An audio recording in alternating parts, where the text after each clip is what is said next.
statements nung nakaraang hearing. We'd also like to acknowledge our Undersecretary from Dole, Renato Ibarle, Yusek from Dole, Ana Dione.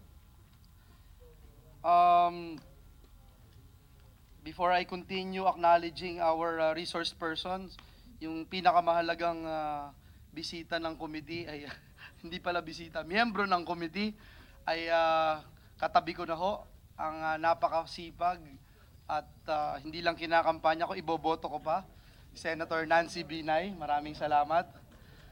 I really have to say that because si Senator Nancy Binay has been always perfect attendance ho yan sa ating Committee on Labor, if I'm not mistaken.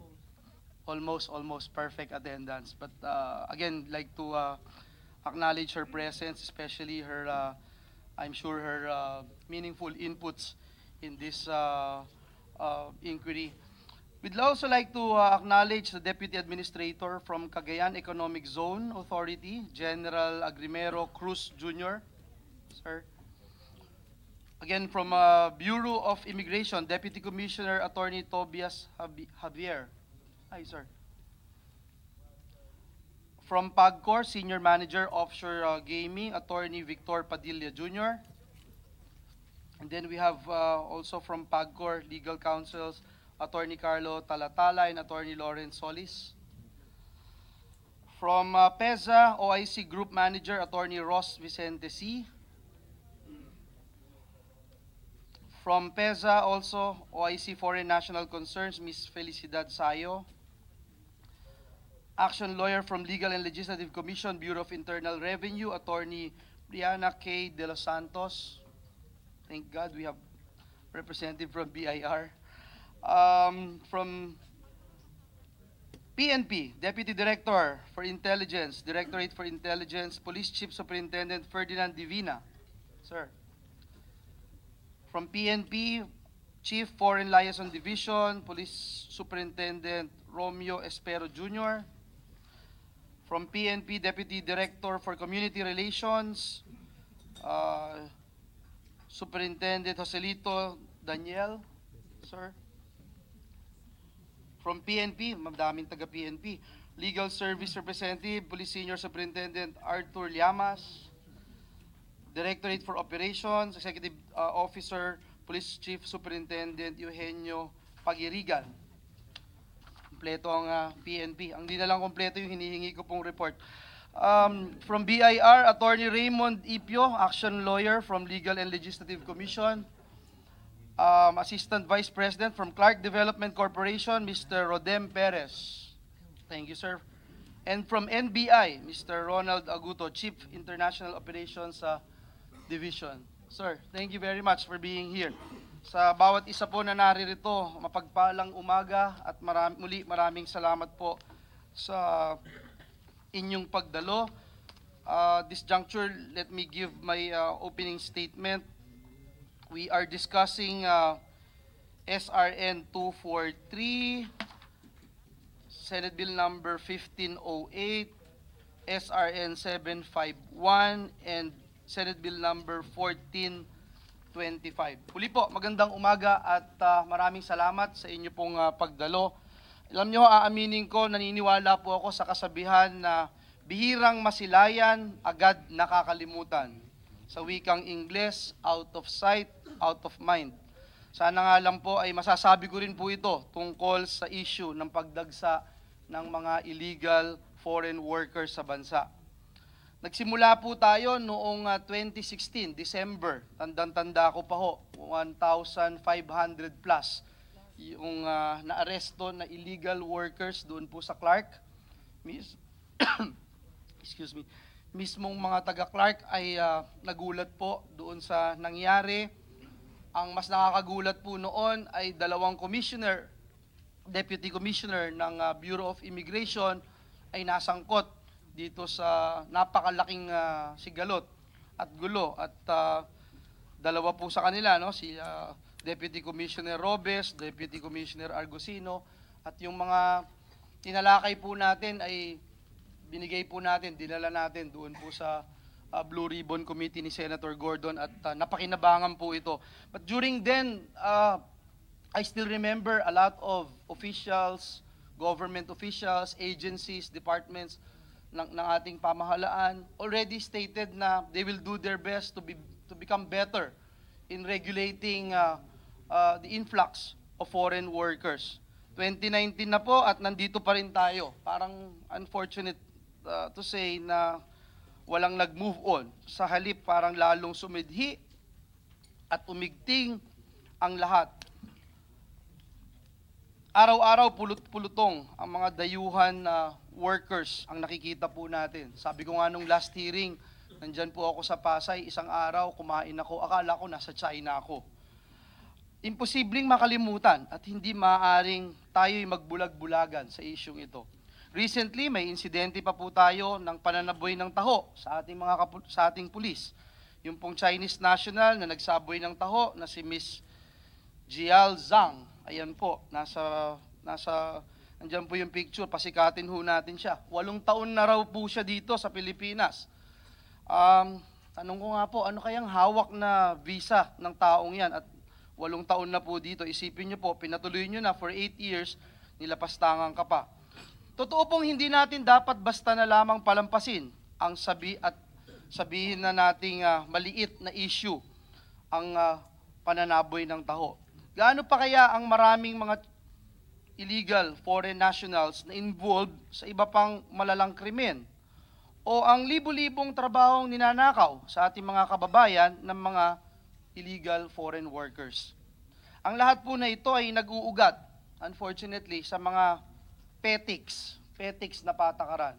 Petics na patakaran na nung nakaraang pagdinig ay narinig natin mula sa Bureau of Immigration, mabilis na pagbibigay ng special working permits, na tila baga parang mabilis pa sa alas 4, magbabayad ka lang ng 5,000, walang resibo dyan sa SM Ora. Right there and then, buong araw, makukuha na kagad yung SWP.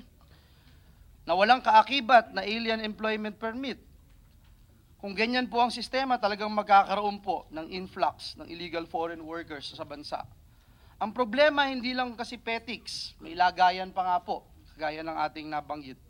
I think the Bureau of Immigration should identify the name and the persons responsible for allowing the proliferation of foreign workers without the proper determination required by law. I believe they should be charged with violating Anti-Graft and Corrupt Practices Act for soliciting favors as a function of their office.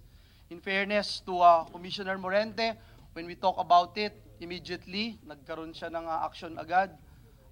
Natigil yung operation doon, nagpalit yung mga tao, pati mga security guard, at siguro mamaya hingi po tayo ng updates mula po dito sa pangyayaring to. May problema din po tayo sa DOLE, Secretary Bello, especially nung last hearing. Mukhang petics din po yung ginagawa nilang labor market test. If you believe that compliance with the public posting of the job being applied for by a foreign national already constitutes compliance with your duty to execute the labor market test, then you are also accountable to the influx of illegal foreign workers. Kasi nung last hearing, sabi, magpo-post lang Ipo-post, sasabihin, ayan, ito ang trabaho. So kung hindi nakita ng mga Pilipino yung posting, may bibigay na sa foreign worker. Parang hanggang ganun lang po. Sana'y nagtutulungan po ang ating mga ahensya ng pamahalaan, lalo na ang BI at ang DOLE. Yet apparently, kita po yung lack of coordination. Kahit sana data sharing man lang, mukhang wala pa po. All we need is an interagency method of checks and balances to avoid the current problem that we face right now. This is the reason why we put a special provision in the 2019 budget that mandates the BI to coordinate with the DOLE pertaining to the entry of foreign workers. Sagrado po sa atin ang Section 12, Article 12 of the Constitution that guarantees preference of Filipino labor. Sa anumang trabaho, Pilipino muna bago ang dayuhan. Ito po sana ang pagbatayan, paghugutan at paninindigan nating lahat. Ngayon po, ang palagi ko pong naririnig naman ay yung POGO workers daw, karamihan ang nabigyan ng SWP dahil walang maraming Pilipino ang marunong na magmandarin. Para po sana hindi tayo umabot sa ganito, ang sa mga arrests, illegal arrests na naririnig natin just recently, and we'd like to commend the Bureau of Immigration just recently, if I'm not mistaken, 2-3 days ago, 276 were apprehended. 276 illegal foreign workers in one company alone. 276. At again, no, karamihan po sa naaresto doon sa report ng NBI, for the whole year of 2018, 95% chinarge at inaresto illegal illegal Chinese nationals, foreign workers, working, 95% po Chinese, and I think 80-90% are working in illegal online gaming. Issue po ito ng regulation, but regulating this online gaming, tumampogo companies, does not begin and end with registration. PAGCOR is responsible for gaming operations, and you are designated by the state to ensure compliance with our laws concerning gaming operations. Kasama rin po dapat kayo sa pag-examine. At sana may puso din tayo na examinin itong mga Pilipino na pupwedeng magtrabaho sa POGO. Mga Pilipino na pupwedeng gumanap nitong mga trabahong available sa mga gaming companies or providers. Ang resulta po kasi, kaliwat kanan, ang pag-aresto ng mga illegal workers dito sa bansa, at karamihan po nandyan po sa sa online gaming industry. Dahil nariyan po ang problema, I believe there should also be an interagency task force on foreign workers comprised of the PNP, NBI, DOLE, and BI. Kasi nga po, parang sa nangyayari, kanya-kanya pong galaw. In fact, naalala ko po yung sa Clark, no? Yung sa Clark noon, yung nanghingi po tayo ng data, kasama ho si Senator Nancy Binay, yung binigay po ng data ng Clark doon sa mga workers nila, foreign workers, iba ho sa data na nakuha natin from the Department of Labor and Employment na inisyuhan ng AEPs, Alien Employment Permits.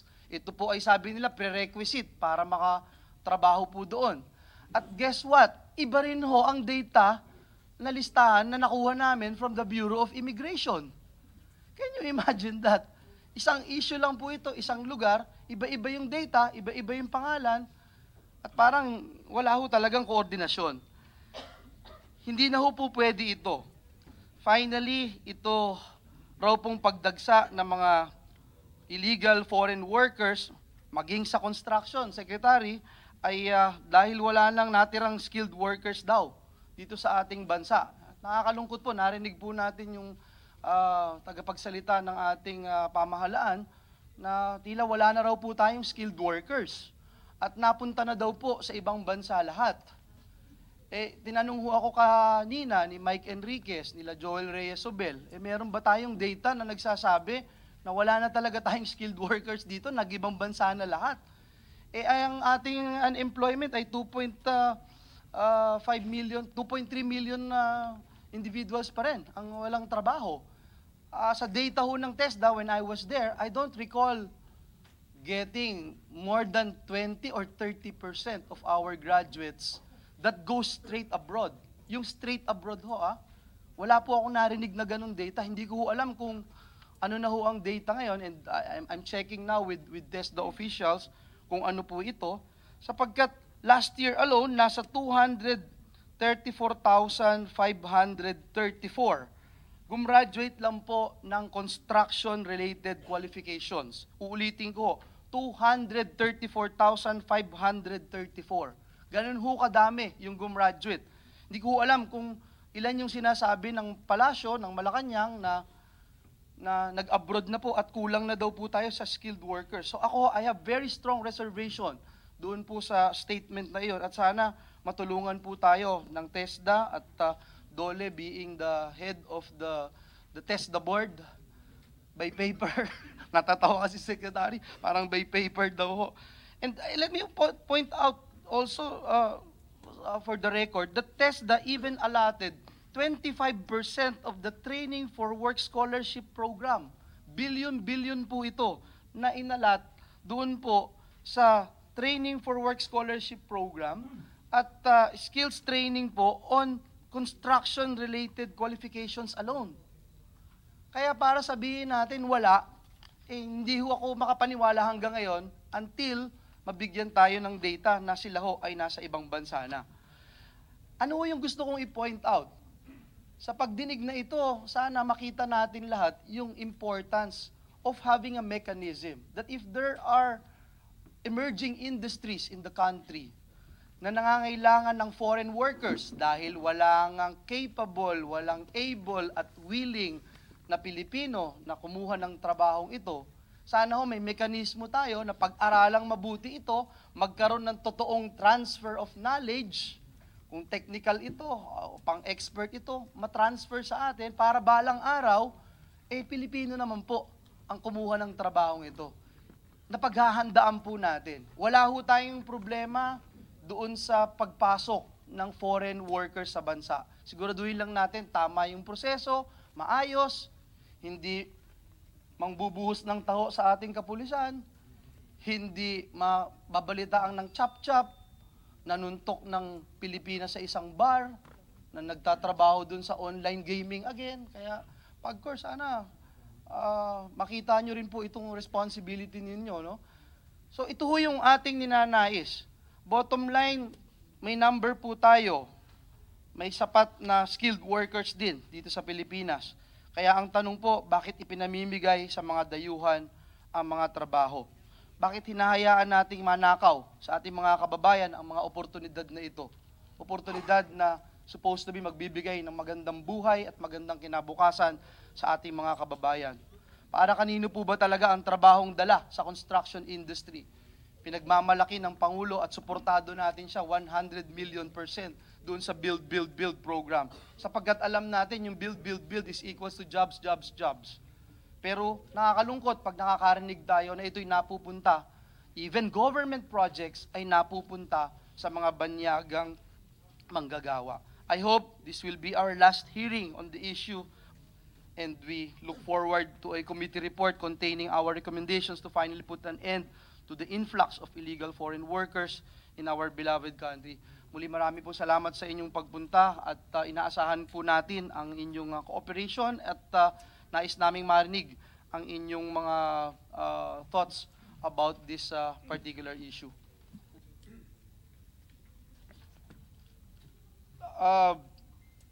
At this juncture, may we also recognize the arrival of Police Director Amador Corpus, Criminal Investigation and Detection Group, CIDG. Sir, thank you for being here. Let's give the floor, first things first, to our good secretary from the DOLE, Secretary Bello, and then after, perhaps we'll hear from Commissioner Jaime Morente. Thank you. Sir, you have the floor. Honorable Chair, Senator Joel Villanueva, and my kababayan, the Honorable Senator, member of this committee, Senator Nancy Binay. Magandang umaga po sa inyo. I would like also to greet my co-resource persons, Commissioner Morente. Thank you, Your Honor, for the invitation for us to attend today's public hearing. I am with my pinakabagong and youngest Undersecretary, Undersecretary Ana Dione, and Undersecretary Ibarle, ASEC Joji Aragon, ASEC Benjo, newly appointed Assistant Secretary Benjo. And we also have officials from Region 3 and 4 and personnel from the Bureau of Local Employment. These are the people, Your Honors, handling the structure and mechanism of the department with respect to our mandate under Article 40, 41, and 42 of the Labor Code of the Philippines as renumbered na po ito. Ito yung tungkol sa AE po na binabanggit yun, Your Honor. Alien Employment Permit. Your Honor, we share with you the observation that indeed there are sudden spikes in the entries of Chinese nationals at ibang nationals din in the country. I am happy to report, Your Honors, that the department have taken decisive steps to address the issue. However, Your Honor, prior to these reports and investigation by the Senate, we'd like you to know that the department has already issued and implementing rules and regulation under Article 40 of the department, which is Department Order number 186-17, or we call this the revised rules for the issuance of employment permits to foreign nationals. Your Honors, our regional directors and inspectorate all over the Philippines are directed to strictly enforce inspection through the Department Order number 183-17, or the revised rules on the administration and enforcement of labor laws pursuant to Article 128 of the Labor Code as renumbered. Last year, Your Honors, we reported to the committee that DOLE regional offices issued, Your Honors, 169,893 alien employment permits for the period covering 2015 up to 2018, or we're talking about an average of 42,000 per year. This number represents the applicants who have undergone the procedure as required by the Labor Code. Advocacy activity was likewise conducted with PAGCOR to ensure compliance by the Philippine Online Gaming Operations, POGO for short. As of now, we are looking into the review of the existing AEP guidelines, including the validity period of the AEP from 1 year but not to exceed 3 years. There is a proposal to reduce to 2 years the maximum validity period, because they think that this is more than enough to train our co-workers to the new technology. Mr. Chairman, Honorable Chairman, Honorable Senator Nancy, please allow me to end my opening statement with an assurance of our full support and cooperation to address the matter at hand and the proposed legislative measure. Maraming salamat po. Thank you, Secretary. Yes, we give the floor to Chair. Senator Nancy. But just before you answer, Senator Nancy, just to put on record, DOLE, through Secretary Bello, made mention about the 42,000 AEPs a year from 2015 to 2018. But let me put on record, sa Bureau of Immigration, for 11 months, 185,000 po. 189,000, 85,000, 185,000 in a span of 11 months ang special working permits. And I hope we also take note of that, because when we brought this up during the budget hearing, there are construction workers and ano ba yung mga workers po na clearly kaya naman punan po ng ating mga kababayan. Ayun, Honor, yung figure na sinabi ko na 199, which is broken down to 42,000, 169, na, which is 42,000 average a month, a year po. This refers to the AEP. Iba po yung special working permit issued by the Yes, my Bureau. only point, Mr. Opo. Secretary, is that yung SWP mas madami, mas mabilis. And so that's why it is important that it's being vetted, because you're the only agency that has the capacity to vet whether or not this can be filled by Filipinos. Tama po ba? Yes, Your Honor. Yes. Thank you. Thank you. Senator Nancy? Thank you, Mr. Chair. Siguro lang ho, for more data lang, Secretary Bello. Yung, ilan ho dito yung anong breakdown nito? Ilan ang Chinese, and other nationals? And what industry?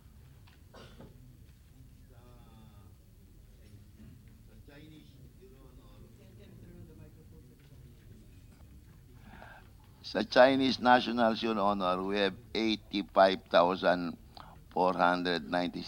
which represents 50.3% of the total of 169.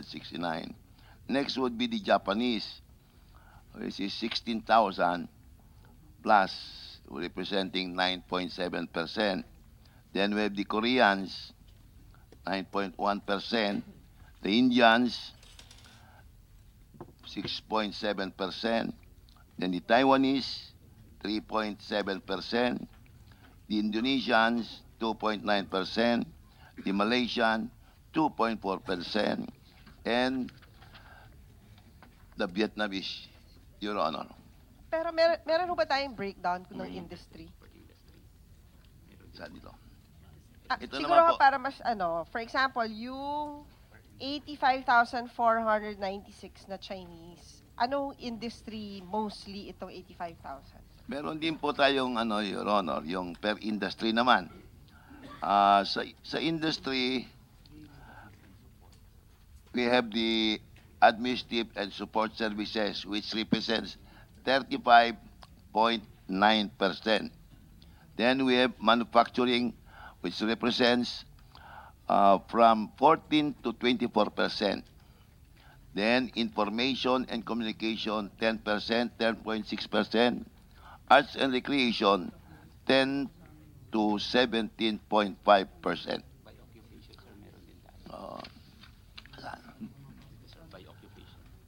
Secretary, excuse me, may tinatanong si Sen Nancy, saan daw pumapasok yung sa gaming industry? Sa information daw ba or dito sa administrative support service activities?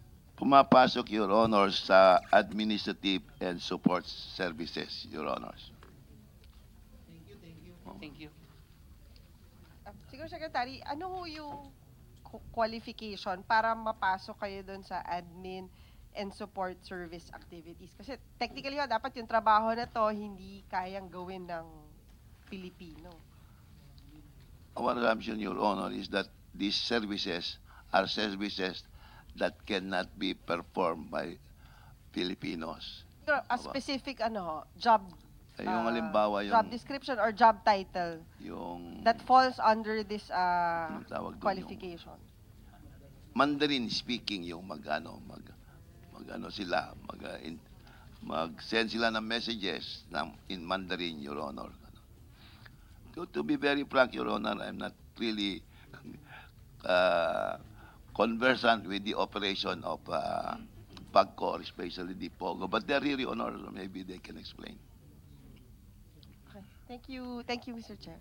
Secretary, pasensya na, baka kasi nagmamadali kayo. I'll take this opportunity to ask some questions, no.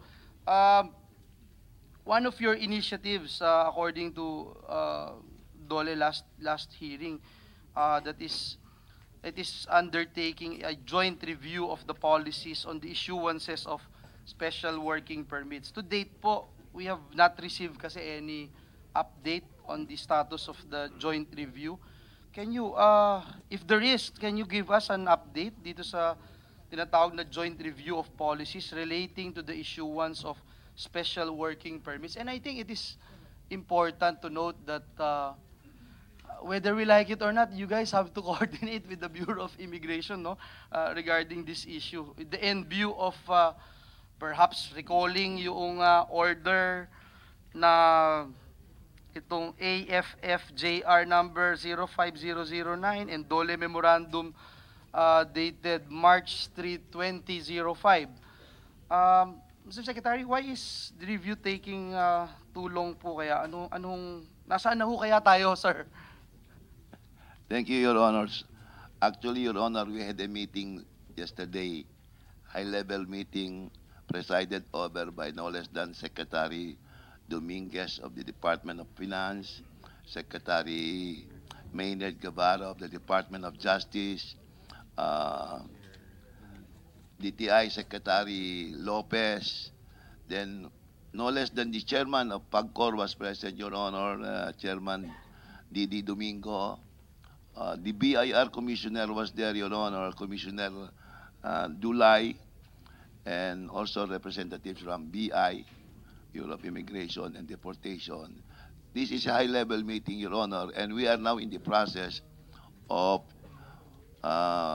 finalizing an interagency committee, and upon the suggestion of Secretary Dominguez, it will be the Department of Labor who will head this committee only for the purpose of coordinating all the activities concerning the entry and the working of foreign nationals in our country, Your Honors.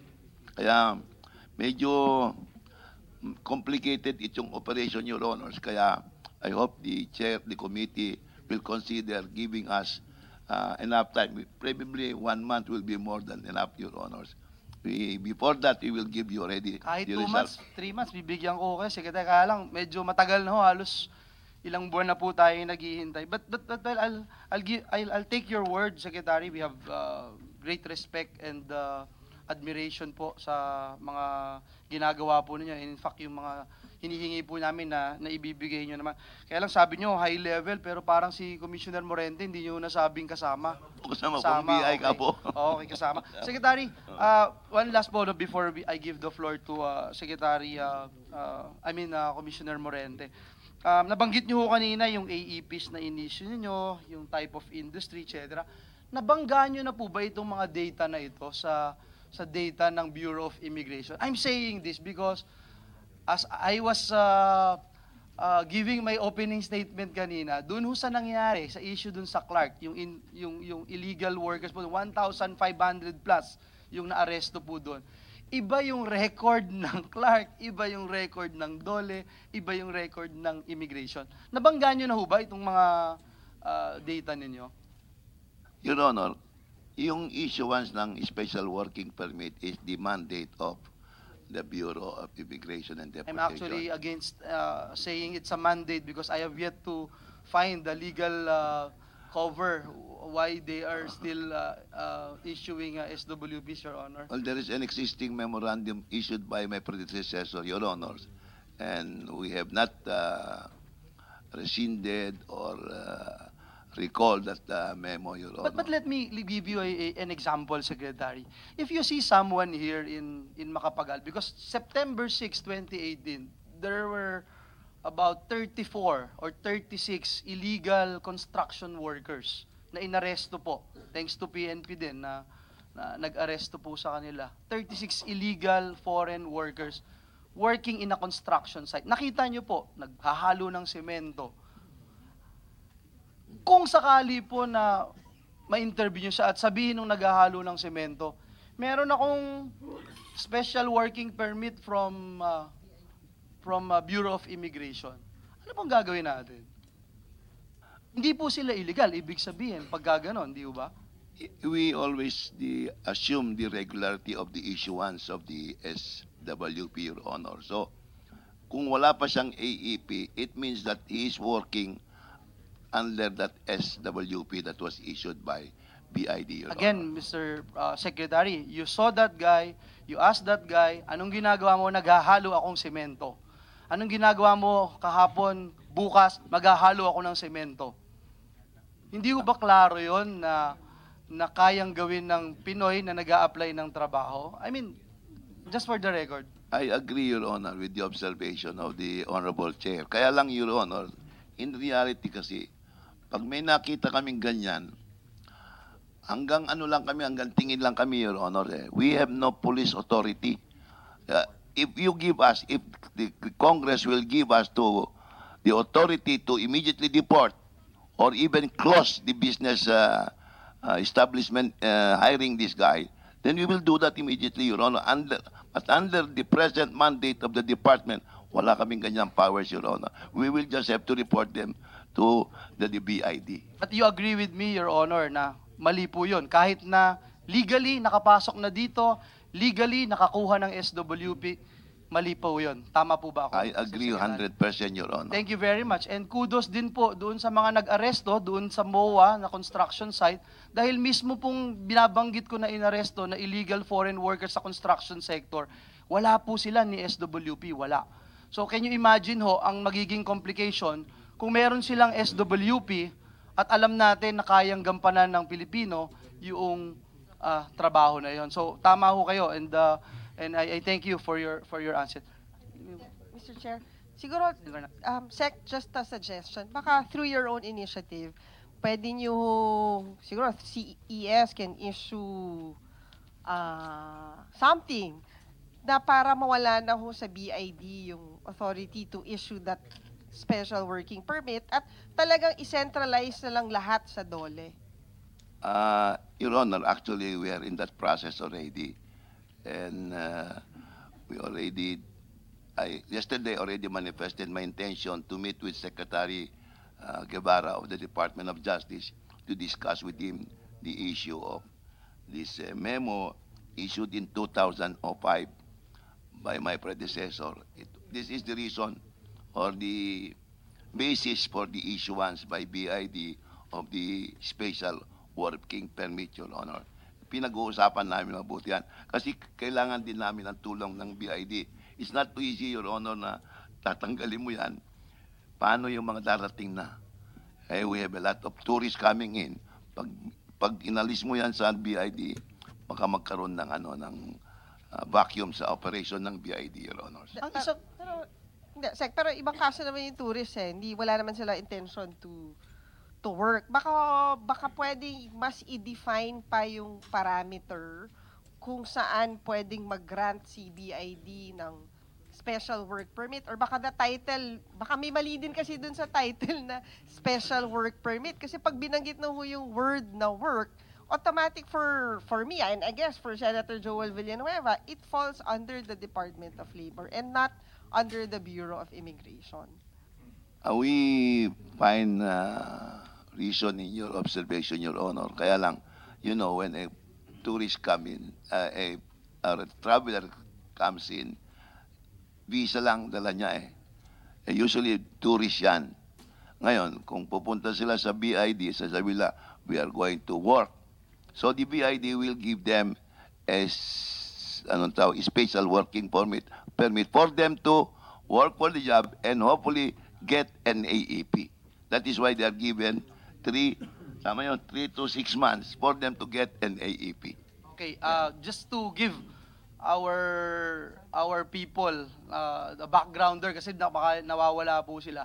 This stemmed in March 3, 2005, yung DOLE memorandum. Kasi nga po, medyo natatagalan at gusto nila i-expedite yung pagbibigay ng working permits sa mga nagtatrabaho na less than 6 months. Tinitignan po natin dyan kasama, for example, yung inihiramin ko po yung statements ng BI representative natin last hearing, yung mga PBA imports, yung mga co-concert dito sa Pilipinas, etc. So para mas mapabilis, nangyari po yan. Unfortunately, Secretary, nagulat na tayo na it has become so big na hindi na natin nare-regulate ng maayos sapagkat yun na nga po, nagulat tayo na yung mga nabibigyan ng SWPA, yung mga trabaho na pwedeng punan ng mga kababayan natin. And that's the reason why there's Article 40 in the Labor Code. That's the reason why the framers of the Constitution placed in Article 12, Section 12, na yung preferential hiring of labor should be local, should be Filipinos, kung sila ay able, sila ay capable at willing. So, dyan po nagsimula. Siguro, Secretary, yung isa lang babanggitin ko, maybe it's a good idea na doon sa mismong BI magkaroon ng representative from DOLE to vet these jobs, whether or not they can be we can give it to a foreign national applying for a working visa. Siguro, just thinking out loud, no, baka po pwede yung ganung setup. Tama mo, Mr. Chairman. Parang yung polo ho sa embassies, di ba ganun din po tayo? Pinag-uusapan po namin yan, hindi lamang po tungkol dyan, kundi pati yung issuance ng TIN. Napag-usapan namin yung tax factor dito, Your Honor. So, lahat yan pinag-uusapan po. Kakausapin namin ng BI, kausapin namin ng DOJ, and then come up with a new process, Your Honors. Thank you, Secretary. Sorry, let's give the floor to Commissioner Morente of the Bureau of Immigration. Sir, you have the floor. Thank you. Thank you very much, sir. Good morning to everyone. To the Honorable Chairman, Senator Joel Villanueva, sir. Honorable Senator Nancy Binay, ma'am. Secretary Bello. the other members of the hearing today, good morning. I have with me my two deputy commissioners, sir. Deputy Commissioner Tobias Abier and DEPCOM Alegre, and our division heads, the people who are in charge of the operations of the Bureau of Immigration. I would just like to read the position paper that we prepared in line with the hearing called for today. And let me read the position paper. The BI, through the undersigned, respectfully submits this position paper to the Honorable Senate Committee on Labor, Employment, and Human Resource Development. On SRN number 243 and SRN number 1508, on resolutions on illegal foreign workers deployed in the Philippines, please be informed that the BI intensified its operation against illegal foreign workers in the Philippines. Among the recent operations of BI are as follows. On February 7, 2019, we conducted a raid at Solemare Park Suites, Diosdado Macapagal Avenue, Parañaque City, which led to the arrest of 30 Chinese. They were caught working as sales clerk, barbers, cashiers, waiters, and other manual labor. On 18 February 2019, we conducted another raid against illegal foreign workers at Alpaland Corporate Tower 7232, Ayala Avenue, Makati City. It led to the arrest and charging of 276 mostly Chinese foreign workers working at a business product outsourcing company engaged in offshore gaming without proper visa. They're all from offshore. Lahat po sila. Yes. Sa 276. Yes, Your Honor. Yes, sir.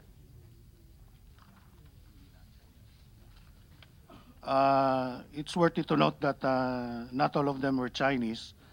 There were some Malaysians, Taiwanese, Vietnamese, and Myanmar nationals. On SRN 751, on influx of Chinese nationals in the Philippines,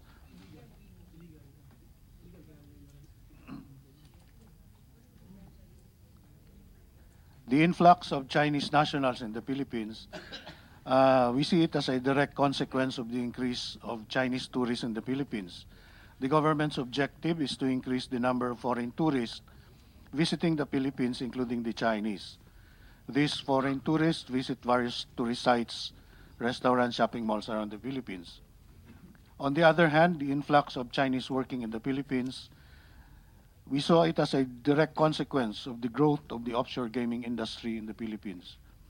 Many Chinese firms have invested and established offshore gaming businesses in the Philippines. It's worthy to note that Filipinos cannot bet on offshore gaming in the Philippines. The Chinese firms then hire Chinese personnel to communicate in Mandarin and Chinese language with Chinese clients in mainland China and other parts of the world.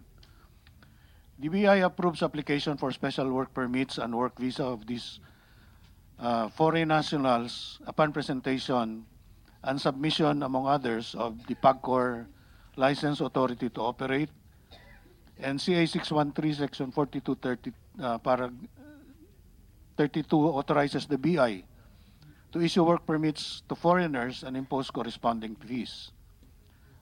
Likewise, CA 613 Section 9G authorizes the visa to issue work visas.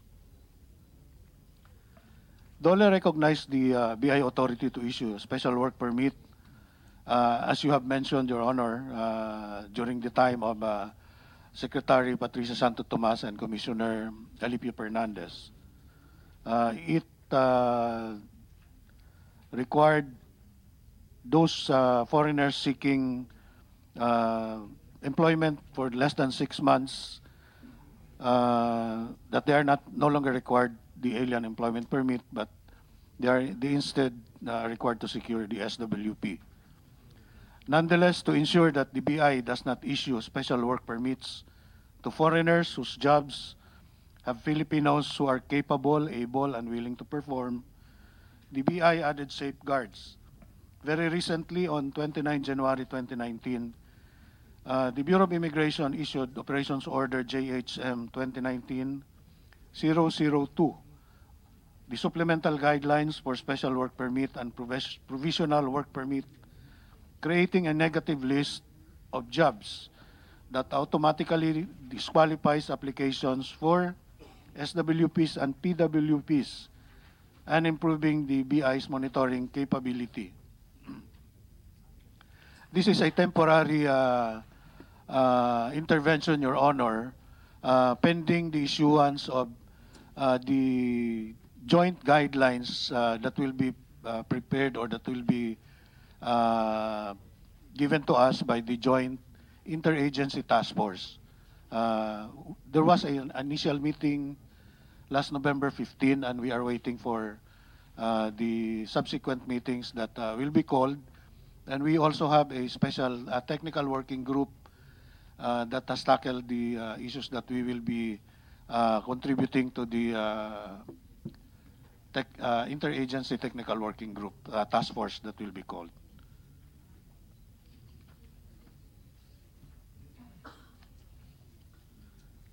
On 15 November, the interagency task force resolved to conduct joint action to inspect the premises of companies engaged in offshore gaming operations and to update the 2016 Joint Memorandum Circular to better respond to the changing foreign labor landscape. In terms of revenue, the BI in 2018 collected around 1.2 billion from SWP fees, which were directly remitted to the general fund. The BI hopes that this position be considered by your honorable office, and the BI is very open to any changes in the matter of strengthening the issuance of work permits for foreign nationals, Your Honor. Thank you very much. Thank you, Commissioner Morente. Senator Nancy. Mr. Chair, since nabanggit mo kanina dun sa opening statement mo, yung tungkol dun sa Chinese ho na nagtapon ng taho, can we just get an update?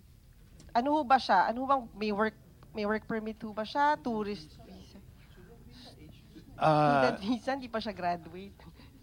She is a dependent, Your Honor, of a holder of a special retirement resident visa. Dependent, yes. The retiree visa, Your Honor. Kasama ho ba dun sa ino-offer natin to encourage retirees na pwede ho sila magsama ng dependent?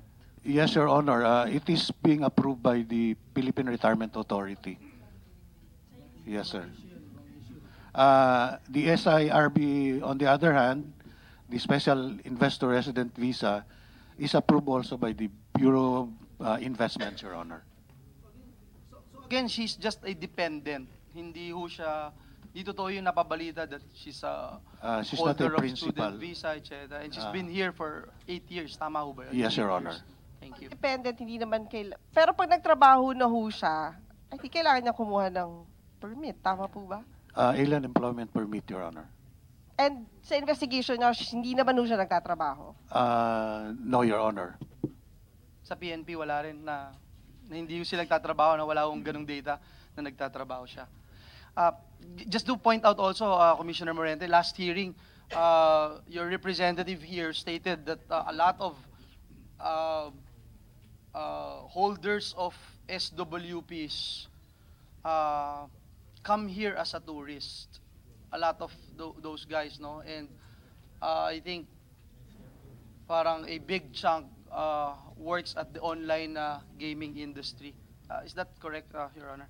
Yes, Your Honor. Around 90% of those that, it's a ballpark figure, Your Honor, are in the online gaming industry. Yung application naman po nila is not individual. There is a petitioning company that applies for them for their special work permits. Doon ho sa negative list na nilabas ho ba o ilalabas niyo? Kasama ho ba itong casino, ano ba yun, online gaming? Kasama ho ba sa negative list nyo itong Hindi, Your Honor. Yung mga labor or work that can be performed by Filipinos, these are the negative list na inilabas namin na hindi dapat ma-issue sa foreign nationals. Your Pero, Honor. di ba, kung tutusin ho yung SWP, one time lang naman kayo pwede mag-apply? Hindi ho ba to subject to renewal?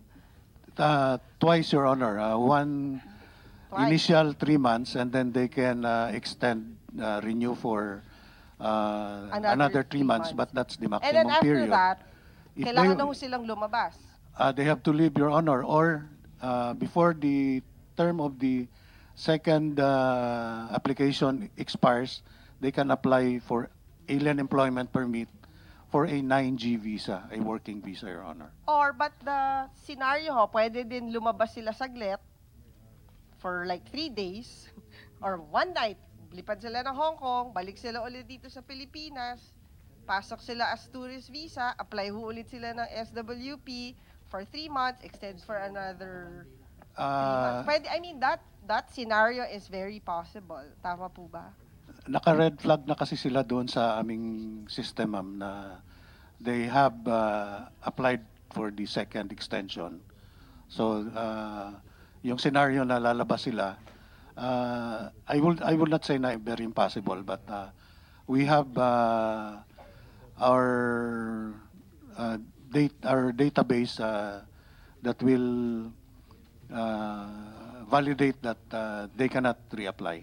Your So Honor. wala ho dun, when you check your database, wala ho mag-a-appear doon na itong, for example, si Mr. X, 4 times na to naka-apply ng SWP in a span of, let's say, 3 years or 2 years. Wala hong, I mean, that is not possible. We will have to individually check yung ano, ma'am, but yung short period na lalabas sila at babalik, it is usually, their application is usually referred to our database, and it will prop up na meron silang application for... Tapos, may nahuhuli na ho ba kayo overstaying? Marami po kaming nahuhuli, ma'am, na overstaying. These are those that we call illegal aliens already. 1 day overstay is already an immigration violation. For summary deportation po yun. But we are lenient in these things dahil hindi ho namin na-monitor kasi, ma'am, yung aging of their stay. This is one area that we would like to improve on, our IT capability. Pero, kasi for example, di ba nabanggit nyo, minsan it's a group that applies. Yes, Your Honor. Pero di ba ho, dapat responsibilidad din nila to make sure na lalabas din yung grupo na yun after 3 months or after 6 months. So technically, madali nyo monitor kung nag-overstay sila kasi alam nyo naman kung saan sila nagtatrabaho. Alam nyo kung anong grupo yung nag-apply for that permit. So kung tutuusin ho, madali naman, I mean, the data is there. It's just a matter of checking. Siguro lang, alam nila na medyo may kakulangan tayo dun sa follow-up kung talagang nagsistay or hindi sila nagsistay. Once they renew their second application, Your Honor, the company has already advised that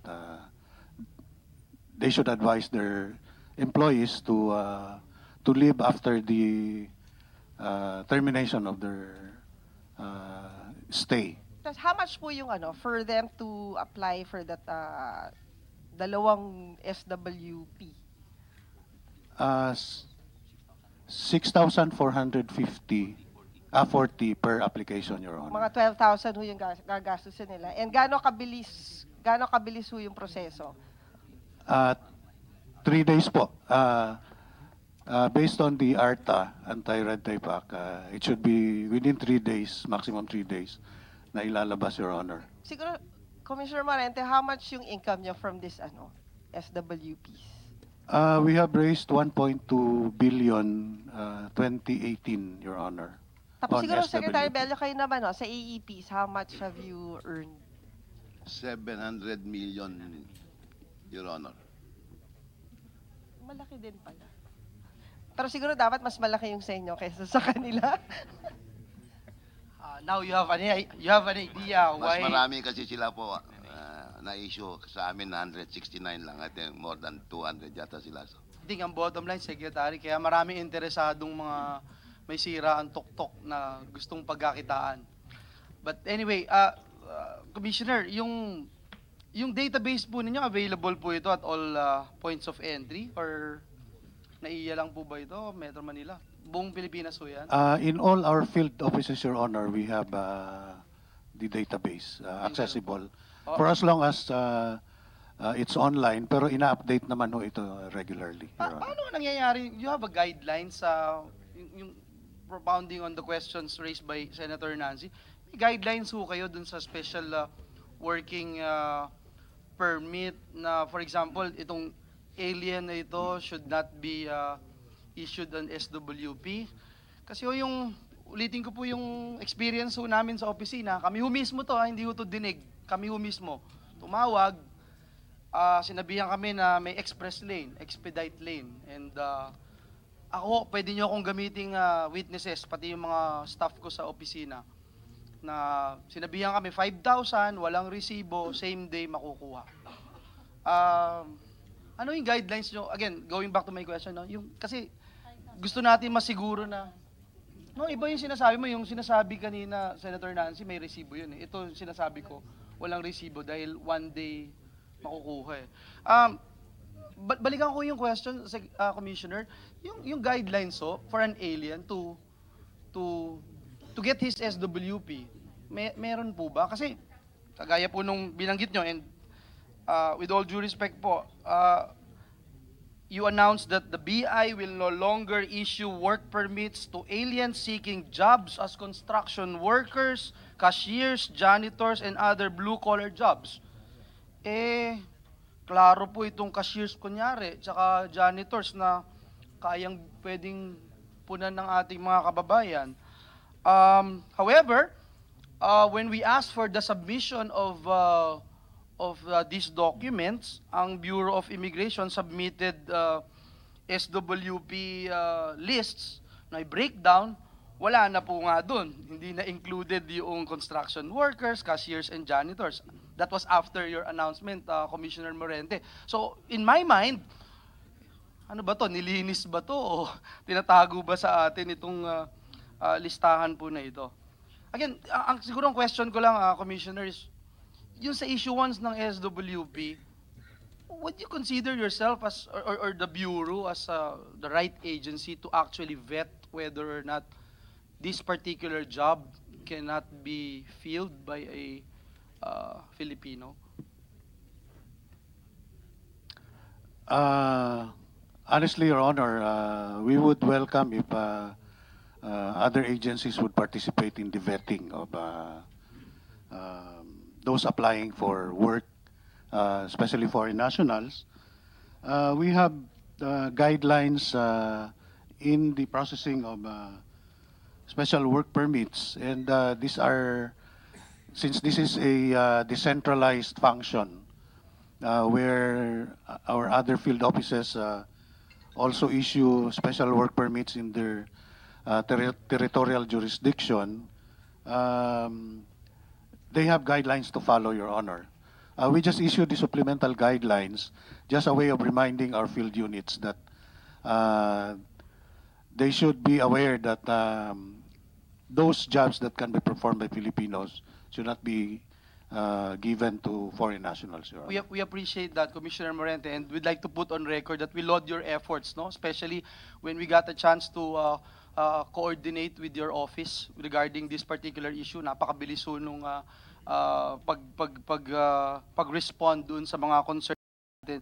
Kaya thank you also for being open to that idea that DOLE or an agency capable of vetting all these jobs available here in the country could help you in issuing working visas. Now, Commissioner Morente, you only have 105 plantilla position under your intelligence division. Is that correct? That is correct, Your Honor. Half of these are in the airports and seaport, augmented by some job order employees. Yung sa main office ho namin, around 40 plus, these are the ones doing the intelligence work.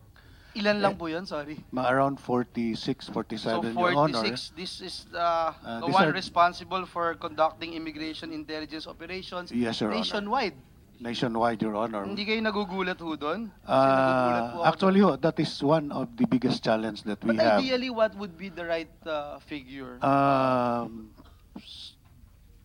If we include the field offices, Your Honor, we need around 800.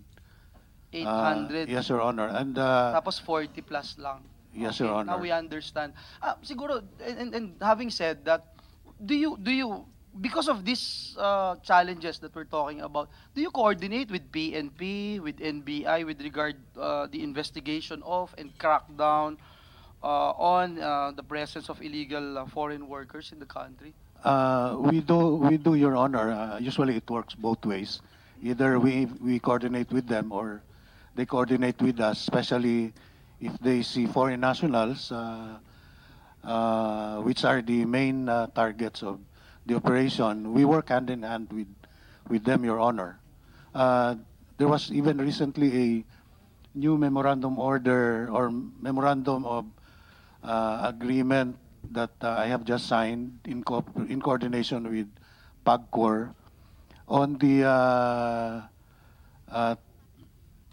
on how we can address the illegal online gaming, Your Honor. Sir, siguro hingi din po kami sa committee yung supplemental guidelines that you're talking about to implement stringent rules on the entry of foreign workers. Hingi din ho kaming kopya nun. At the same time, meron ho kayong mga ginagawang internal audit on all your branches. And pasensya na ho kayo kasi experience ko yung sa SM Ora. Pwede bang bigyan nyo kami ng ano, ng report lang ho doon? Kasi we were told also that ongoing po, I'm not sure if tapos na po ito, but ongoing yung investigation. And in the initial investigation, meron pong PNP officers na naglinger yung pangalan. I'm not sure kung tama itong pangalan na ito, but I will let you name na lang dito sa corrupt practices and transactions dito sa BISM Ora satellite. Can you give us but before you give that, Mr. Commissioner, yung internal audit, do you conduct the internal audit with all your branches? How often, perhaps, before you answer yung sa issue ng SM Ora? We conduct regularly audit on all our field offices, Your Honor. This is usually a task being performed by a group from the Bureau of Immigration on financial transactions, especially the Financial Management Division, and in cooperation with the Commission on Audit, Your Honor. But yung technical, when it comes to yun nga, implementation of your guidelines, and now you issued another, the supplemental guidelines, you also conduct, that's part of the audit? That's part of the audit, Your Honor, and it is a function also of the Division Chief of the ARD, the Alien Registration Division, and the IRD, the Immigration Regulation Division, who takes charge of all of the field offices and the Port Operations Division when it comes to the international airports and one international seaport in Zamboanga, Your Honor. Thank you. Siguro yung sa On our actions personal taken experience ho on, namin. yes, Your Honor, on SM Ora, the office initiated an investigation on the alleged anomalous transaction at the BI SM Ora office. I have tapped the assistance of the PNP Counterintelligence Task Force for the investigation and the conduct of the entrapment operation. I have relieved Attorney Arnulfo Maminta, the office manager of BISM Ora office. I have terminated the detail of Police Superintendent Alex Recinto from BI and back to the Philippine National Police. They are the subject of investigations by the NBI and the intelligence group of the PNP. I have revamped the whole workforce of SM Ora office from the head of the office down to the security guard because in our follow-up operation, we were able to validate that the security guard was also involved. And we have requested the security agency to terminate his work in BI. I have also initiated the review of the frontline transaction in SM Ora office. It is now classified as a field office. They will not be involved in special work permits, working visa, and grace period certification. They are only they will only do transactions involving visa extension, exit clearance certificate, and ACRI card, Your Honor. Mr. Chair, siguro, since nabagit niyo ho yung visa extension, ilang beses ho lang ba pwede mag-extend ng visa? Yeah. It will depend on the nationality, Your Honor. For example, Chinese ho. Chinese po, initial stay is 30 days, and then they can extend for another 30 days. And then they can extend for 6 months, Your Honor. Maximum of Under 6 months. SWP. No, not the SWP, Your Honor. So Yung pwede tourist din, visa, pwede din. tourist Ano visa na lang po. Tourist na lang sila at hindi na sila mag-a-apply. So, technically ho, dalawa yung paraan para manatili sila dito. It's either they remain as a tourist visa while working or apply as yung SWP na pwede silang magtrabaho. So, pwede yung ganun yung strategy nila. Yes, Your Honor, but doon sa SWP po, we will be able to monitor them. Na at the end of their working period na authorized, they will have to leave, Your Honor. For example, itong mga lately, ang daming nahuhuli. Halos every night ata for the past weeks, may nahuhuli kayong mga illegal foreign workers. Ano yung profile neto mga nahuhuli nyo? Are they using tourist visa or naka-SWP po ba sila? Wala po silang work permits, Your Honor. Tourist visa, overstaying po. Overstaying, yes, Your Honor. Mayroon ho ba dun sa grupo na yan na nag-apply to have their 30-day extended for 6 months? I will have to look on it, Your Honor. But most of them are overstaying Mr. and Chair, baka working we can without permit. request BID to submit to the committee a profile of yung mga nahuhuli na ho nila siguro kahit the past, siguro within the year, yung Siguro, Senator Nancy, not just BI but also PNP and NBI is also here. pero mas maganda siguro na nakasulat doon kung ano ba to, tourist, overstaying tourists, or kasi pwede naman ho silang may SWP pero yung company na pinagtatrabahuhan nila wala namang permit from PAGCOR. Pwede din ho yung ganung situation? Wala po kaming nahuli, Your Honor, na with SWP on a gaming industry na walang permit po. Kasi hindi mare-raid yun Apo. kung may SWP sila. Granting na mali yung pagkuha nila at nabigyan sila, hindi na mahuhuli yun. So we're only talking about face value illegal dito. Hindi pa natin pinag-uusapan yung illegal na naging legal.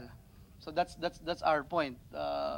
That's why we wanted this hearing na after the hearing, meron tayo talagang concrete solution para pag-aralan at hindi na maulit ito at at the same time maprotektahan natin yung jobs. Mr. Chair, kasi di ba I'm the chair of the Committee on Tourism. So may move ho from the industry na payagan na visa upon arrival itong mga Chinese to encourage Chinese tourists. Kaso lang, since meron din ganitong issue tayo, I mean, we have to find the balance wherein we can attract Chinese tourists. But at the same time, hindi naman sila mga agaw ng trabaho na dapat para sa mga Pilipino. So, siguro, maybe we can get also your position pagdating dito dun sa move nga na maging visa upon arrival itong mga Chinese tourists. it is now being implemented, Your Honor. Yung Opo, yung visa upon arrival based on a DOJ department order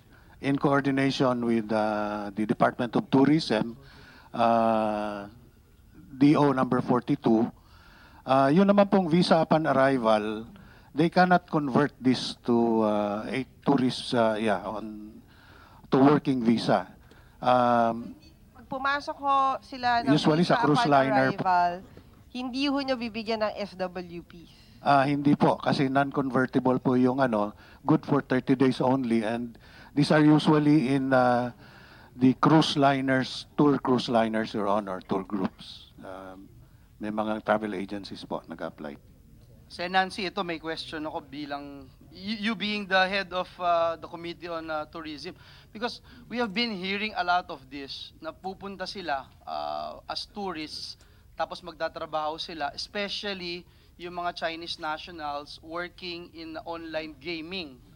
Now, we have been bragging about the 6.6 million all-time record high na tourists dito sa bansa. Tapos, ito naman yung makukuha natin. So, I hope hindi ganun, hindi ganun kasubstantial yung pumupunta dito ng turista tapos magtatrabaho, no?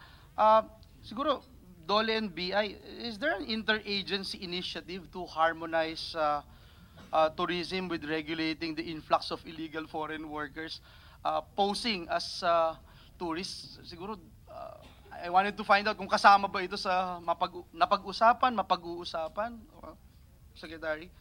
Your Honor, so far, ang Interagency Committee ay limited sa DOJ, Bureau of Immigration and Deportation, DTI, DOF, and DOLE. Hindi pa namin nako-consider yung DOT, Your Honors. Siguro, Mr. Chair. Si Senator Nancy being the chair. Senator.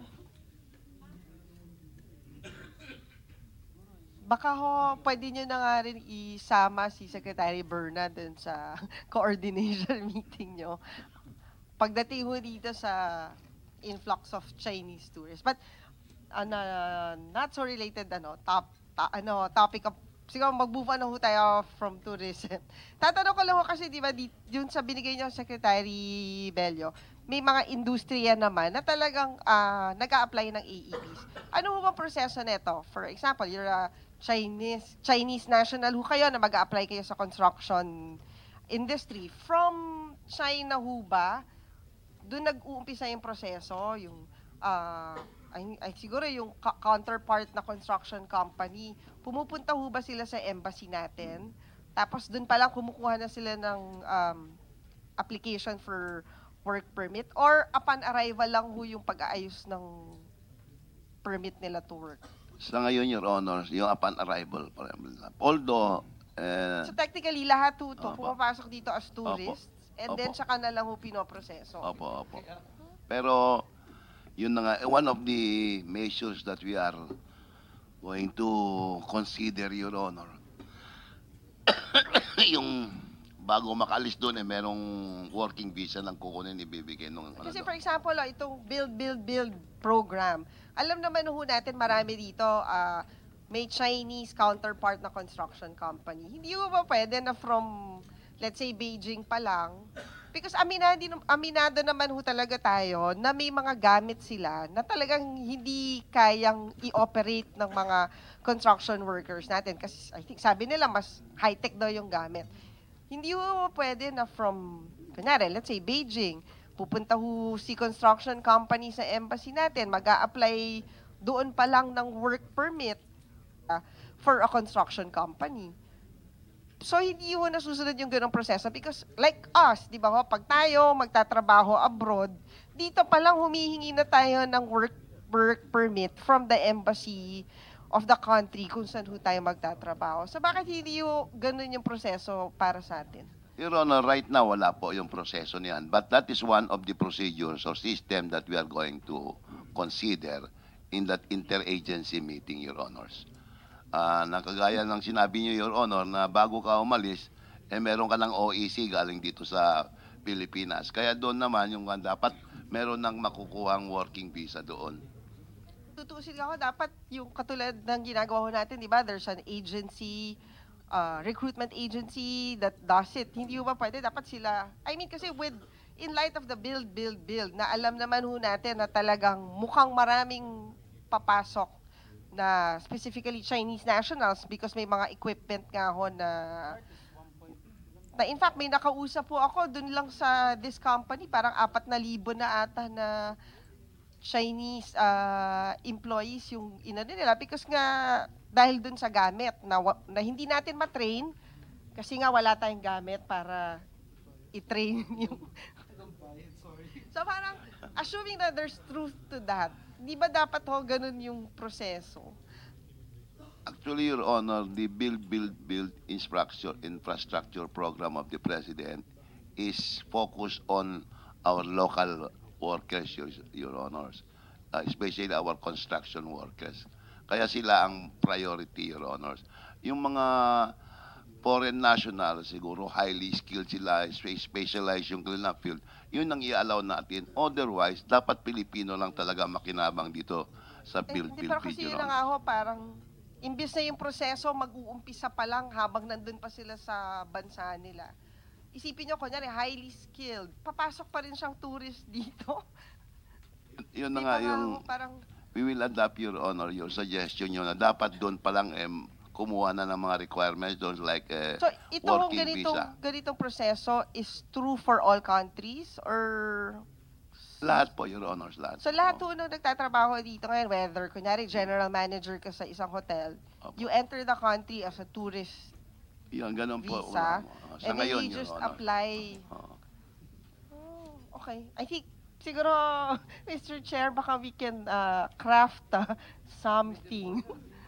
We will put it in our recommendation in our committee report. But let me also point out, and I'd like to share the sentiments of the chairman of the Committee on Tourism here in the Senate.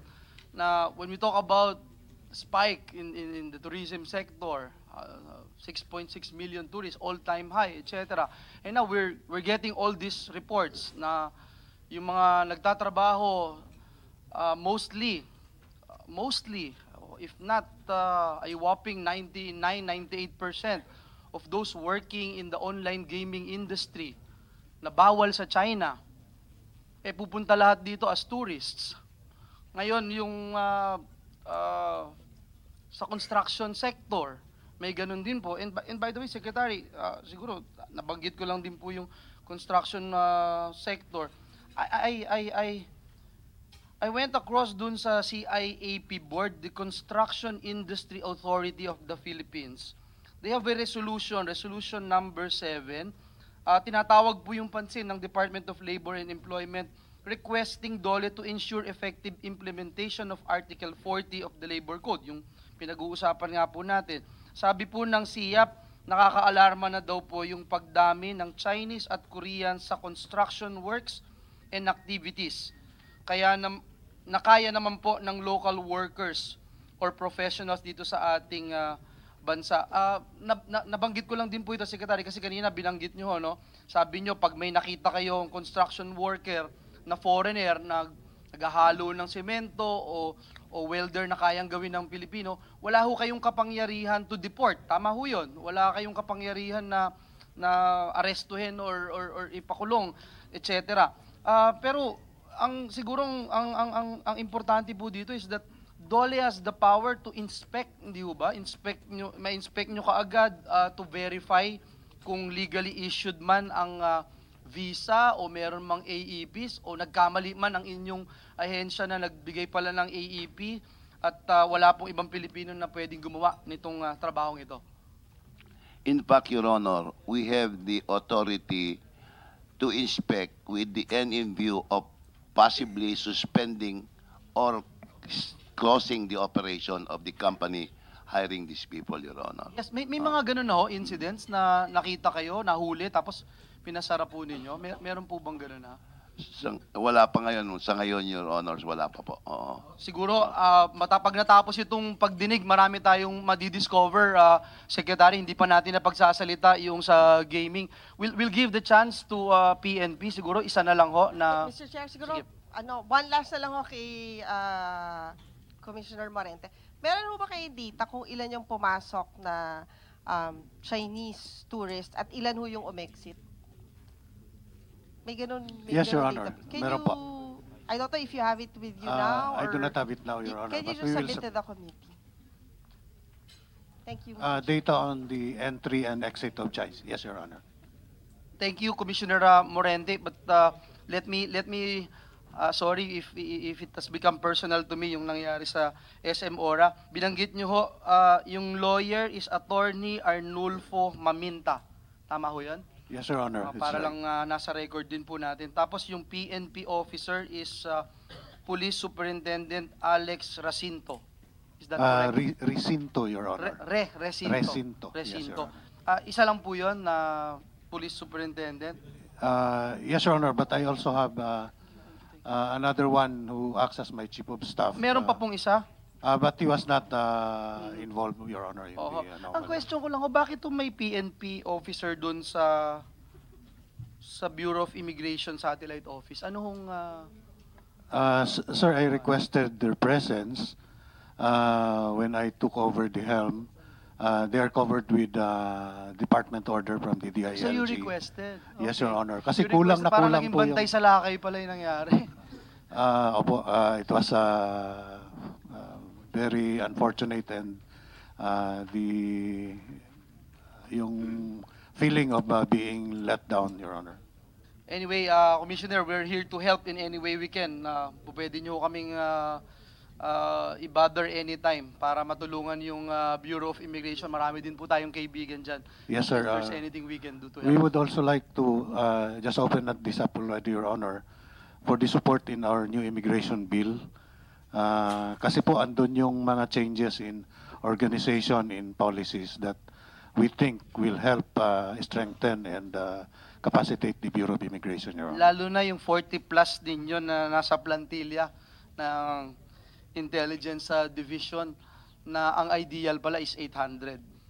Thank you, Commissioner. Thank May you, we sir. hear from representative of PNP? May we... Sino kaya ho ang po pwedeng para yung sa position po ninyo dito? And actually, sir, I have to be honest, during the budget hearing ng PNP, we talk about it ni PNP Chief Albayalde doon sa session hall. I wrote a letter to PNP, and unfortunately until now I don't have any data or anything. Nakikita ko, nagbe-base lang po ako doon sa mga ginagawa ng PNP, at pinuri ko pa nga po ilang beses yung mga nahuli na illegal foreign workers. Baka ho may updates po tayo. Should I give it to who should I give it to, sir?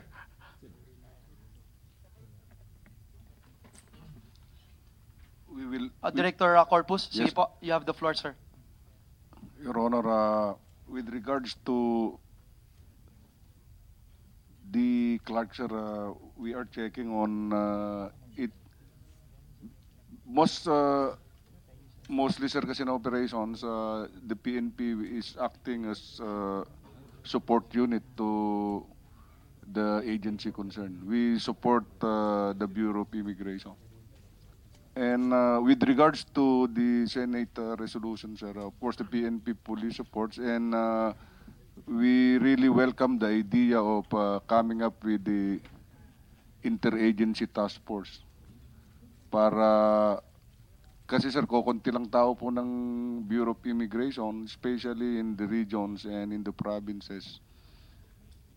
Our Directorate for Intelligence is monitoring all foreign nationals, either as victims or as suspects. And nandito po yung representative, sir.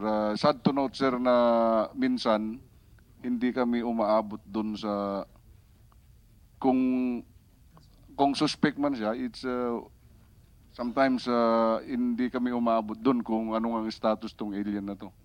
But it's we are keeping track on all foreign nationals na nai-involve sa crimes, either as suspect or victims. Siguro, sir, yung question lang, how many foreign nationals have you arrested in 2018 for committing a crime or anumang complaints? Do you have a data, perhaps, that you can share with us? Good morning, sir. From the Directorate for Intelligence, we have a division called Foreign Liaison Division, the division that monitors all incidents involving foreign nationals and sends the appropriate report to the counterpart in the different embassies. And from our data, 2016 to 2018 data pertaining to Chinese, sir. In 2016, there is a total. Sir, we don't want to single out Chinese nationals, Yes, sir. just to put on record. Foreign nationals tayo lahat, sir, para lang malinaw po. We're not Yes, sir. singling out any nationality here. On Thank on you. the total of incidents, sir, in 2016, per our record, there were 966. In 2017, per our record also, there were 1,118. And for 2018, 967. The biggest number comprising these incidents consists of Chinese nationals. And if I may read the record, sir. Please. In 2016, 137 were recorded, either as victims or suspects. In 2018, 327. Rather, in 2017, 327. And for the year 2018, 393. So for 2016 to 2018, there were increases, sir. I just noticed, although it's increasing, it's not like 50% of the total arrests or mga kinomplain na foreign nationals, no? Yung sa Chinese nationals compared to dun sa report ng NBI na 95%. Sir, comparing 2016 to 2018, in 2016, 137. For 2018, 393. Yes, So- that's out of 967. Right? Yes, sir. Okay. Sir, siguro give us a copy na lang ho. But perhaps my question would be, yung mga naaaresto po ba at naaresto po ninyo, wala ho talaga sila, zero visa permits, yung mga illegal foreign workers na inaresto ninyo, wala ho, zero visa permits, zero SWPs. Sir, insofar as intelligence, the Directorate for Intelligence is concerned, we only get the initial report for information of our counterparts to the different embassies. Wala kayong proactive. Ah, Kumbaga, if there's a complaint, that's the only time na you come in. Yes, sir. Yes, sir. Okay. Okay, so yun, maganda ho, bibigyan namin kayo ng kopya para you have police powers anyway to check itong mga lugar po na ito. Tama po ba? Because that's what happened at Clark, if I recall right. Meron po, di ba? Police powers to check kung may nagko-complain, merong to check on whether or not they are properly documented. Is that correct? Oh, nandito pala RD Yes, sir. namin. Yes, sir. Tokayo, good yes, morning. Sir. In the case of the Clark operations, yes, sir.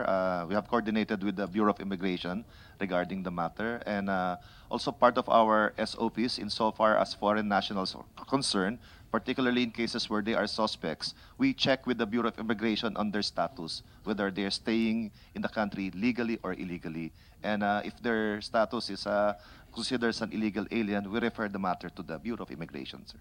And then, if you make some arrests, nagko-coordinate na lang po kayo. Ganun ho ba? Yes, sir. Ng And NBI? if we find that they have immigration violations, they are subjected to deportation proceedings, Your Honor. Ganun din po yung DOLE, hindi ho ba?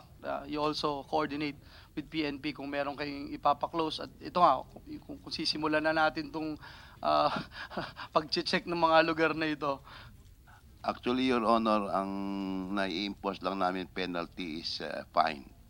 Fine po. Kasi mahabang proseso pa yon yung suspension or closure, Your Honors. We are waiting for a possible legislation, Your Honors, that will give DOLE a plenary power on the issue of violation of this provision on AAPs, Your Honor. Thank you, Secretary. Siguro yung before I of the PNP, can we just ask PNP to submit a formal report in writing for our committee? For our committee report, yung mga recommendations po ninyo, kung paano natin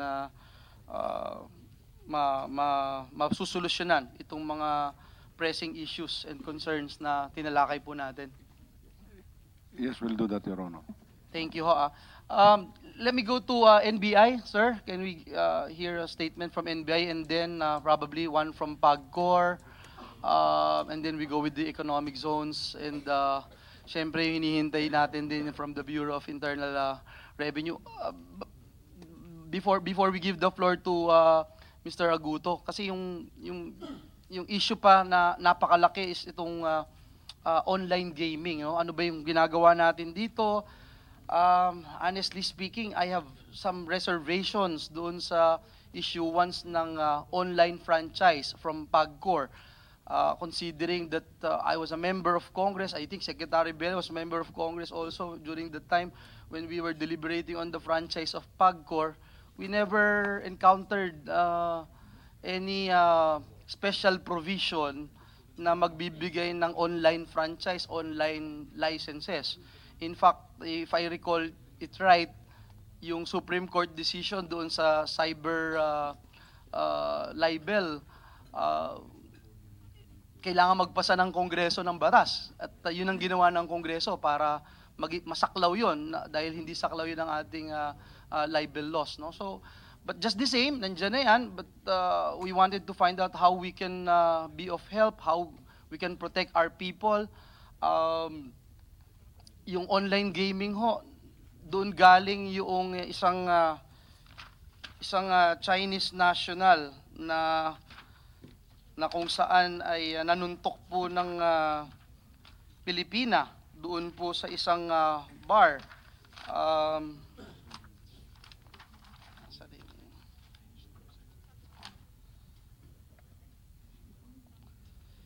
He Xingfeng works in Tianyu Tech, online gaming service provider. Kaya po mahalaga yung papel po ng PAGCOR dito eh. And I hope our friends from the Bureau of Immigration are also take noticing of this incident dahil hindi talaga pwedeng bigay lang tayo ng bigay ng visa. Sasabotahin na rin ng microphone natin. Bigay lang ng bigay ng visa o hindi na natin double check. I am sure. I was reading yesterday the charter of immigration, nakalagay dun sa section 29, letter A, yung number 3, yung Philippine Immigration Act. Prohibits the entry of aliens who have been convicted of a crime involving moral turpitude such as rape, smuggling, the use of illegal drugs. Yung undesirable classes of aliens should be barred from entering our country. So, importante po na we take note of all this. I think the immigration officials are also aware of what happened November 23, 2018. When 4 Chinese nationals were killed and chopped up. 4 Chinese nationals killed and chopped up a Chinese woman inside the condominium in Makati City. So hindi ho biro itong mga pinag-uusapan natin at kailangan talagang pagtuunan ng pansin. Anyway, let me give the floor to our Chief International Operations from NBI, Mr. Ronald Aguto, and then from PAGCOR, from our PEZA and BIR. Thank you. Sir, you have the floor. Thank you, Mr. Chair. I have here, Mr. Chair, the position paper of NBI. Unfortunately, when I left office this morning, the director is in another function, but we will be submitting it within the day, Mr. Chair. Thank you, thank you. And not to preempt, Mr. Chair, the approval of the position paper, but a part of our position paper, Mr. Chair, is the data regarding the operations that NBI conducted for 2018. So this is from the 17 regional offices and 24 district offices of the Bureau. And as you have mentioned a while ago, Mr. Chair, for 2018, we had 167 arrests. And 145 of these is violation of 1602 or the illegal gambling. and some are involved in intellectual property rights violation, some for illegal quarry and illegal mining. Yan percentage po ulit yung sa illegal gambling, online gambling? 145 out of 145. 167, Mr. Chair. Wow, okay. And most 95% of these arrested persons are Chinese, Mr. Chair. Some are Koreans, Taiwanese, and one Liberian. And we've been, as a result, Mr. Chair, of the hearings conducted by your committee, we are directed by our director to be more proactive rather than reactive in investigating these aliens having or making illegal activities in the Philippines. And we have been coordinating closely with our counterparts with the Bureau of Immigration, so that as far as like the SOP of the PNP, as far as the immigration violations are concerned, we pass it on to our counterparts with the immigration. Thank you, Mr. Chair. Thank you very much. Let's hear from PAGCOR. Sir, who will be Attorney Padilla. Before you give your statement, sir, I think you heard about the report. There seems to be a big challenge right now with regard to the problems arising from online gaming, especially with the influx of illegal foreign workers. And again, let me point out what we stated a while ago, that PAGCOR is responsible for gaming operations, and you are designated by the state to ensure compliance with our laws concerning gaming operations. I may not agree with it personally, but we are in full support sa ginagawa ng pamahalaan to make sure na makatulong ito. The bigger picture would be this would help our country and people, and our concern even right now is not just safety but also the protection of the opportunity of our kababayans to land jobs. Thank you. Attorney Padilla Jr. is recognized. Good afternoon, Your Honor. See the statement of PAGCOR. The conduct of offshore gaming operations in the country is not limited to the actual gaming experience, but also includes back office processes such as, but not limited to, gaming software platform development, marketing strategies, customer relations and BPO services, IT and other support solutions. The seeming preference of employing foreign nationals is only for those BPOs engaged in customer relations services. Since these entities maintain direct contact and interaction with foreign players situated abroad, it is preferred that the concerned employees be native speakers of the language of the foreign players and fully aware of the cultural nuances. Such language peculiarity is imperative so as to effectively address the concerns of the playing customers and presumably to maintain patronage of these players to their product offerings. As for the rest of the entities providing components for the offshore gaming operations, employment opportunities are open for Filipinos in the IT and gaming sectors, particularly for those IT solutions, back office support, and online casino dealers, among others. It also bears stressing that auxiliary jobs, which provides logistics and support, have opened for Filipinos such as food enterprises for BPOs and transportation facilities, among others. At present, there is a real need among offshore gaming operators for the services of foreign-speaking customer service personnel. While there may be Filipinos who have the same capacity, their number is limited to accommodate the volume of clientele of the said operations. Moreover, while there may be Filipinos who are able to effectively assume the job responsibility, not all of them would be willing to work in a BPO industry for reasons unknown to this office.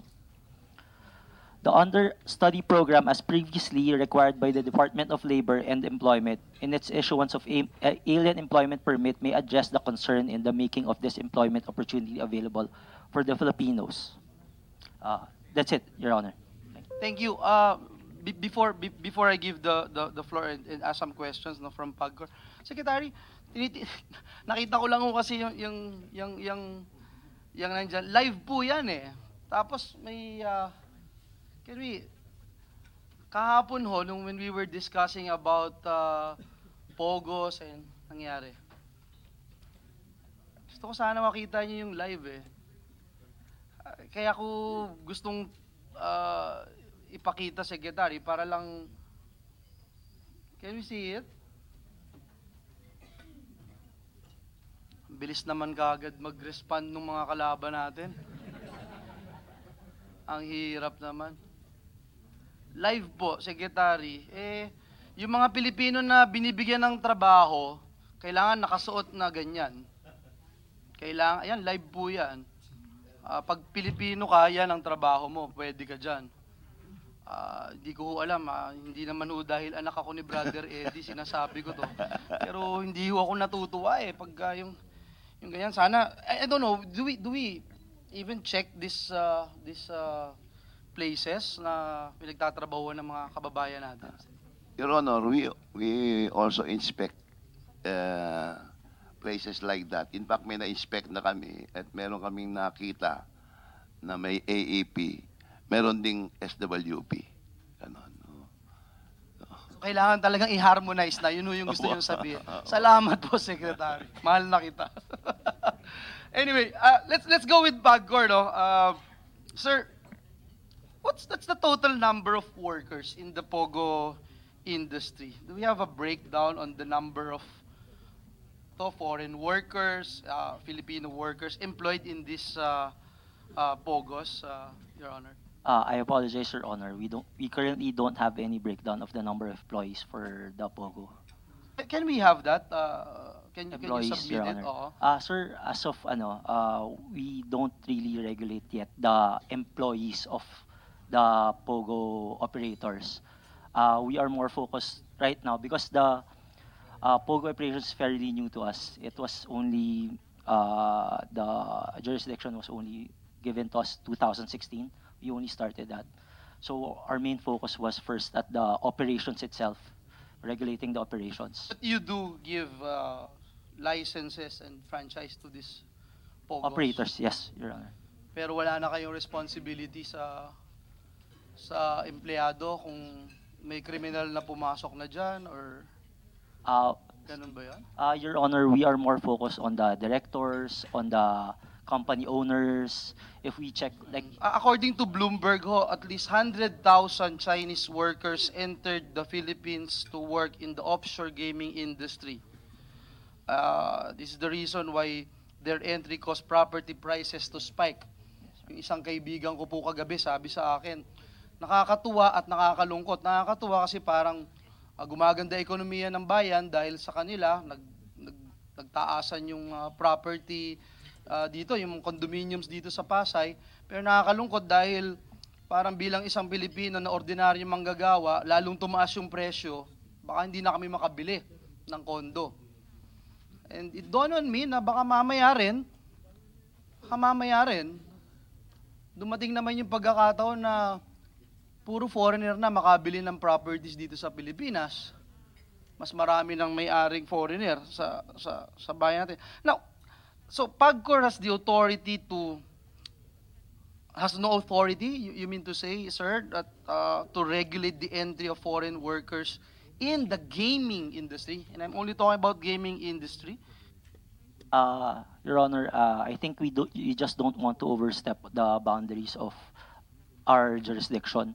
For example, if it's foreign workers already, it might be in the jurisdiction of the Bureau of Immigration, and the employment, it might be with Dole already. However, after the meeting of Chairman with Secretary Bello, we actually sent a memorandum to all our service providers that they must submit the list of all employees their nationalities, and even their salaries. Okay, sir, it doesn't make sense kasi na kayo yung nagbibigay ng license, kayo yung supposed to be designated by the state to regulate itong gaming activities sa bansa na to. Kaya nga ako kino-question ko yung pagbibigay ng online na gaming licenses eh.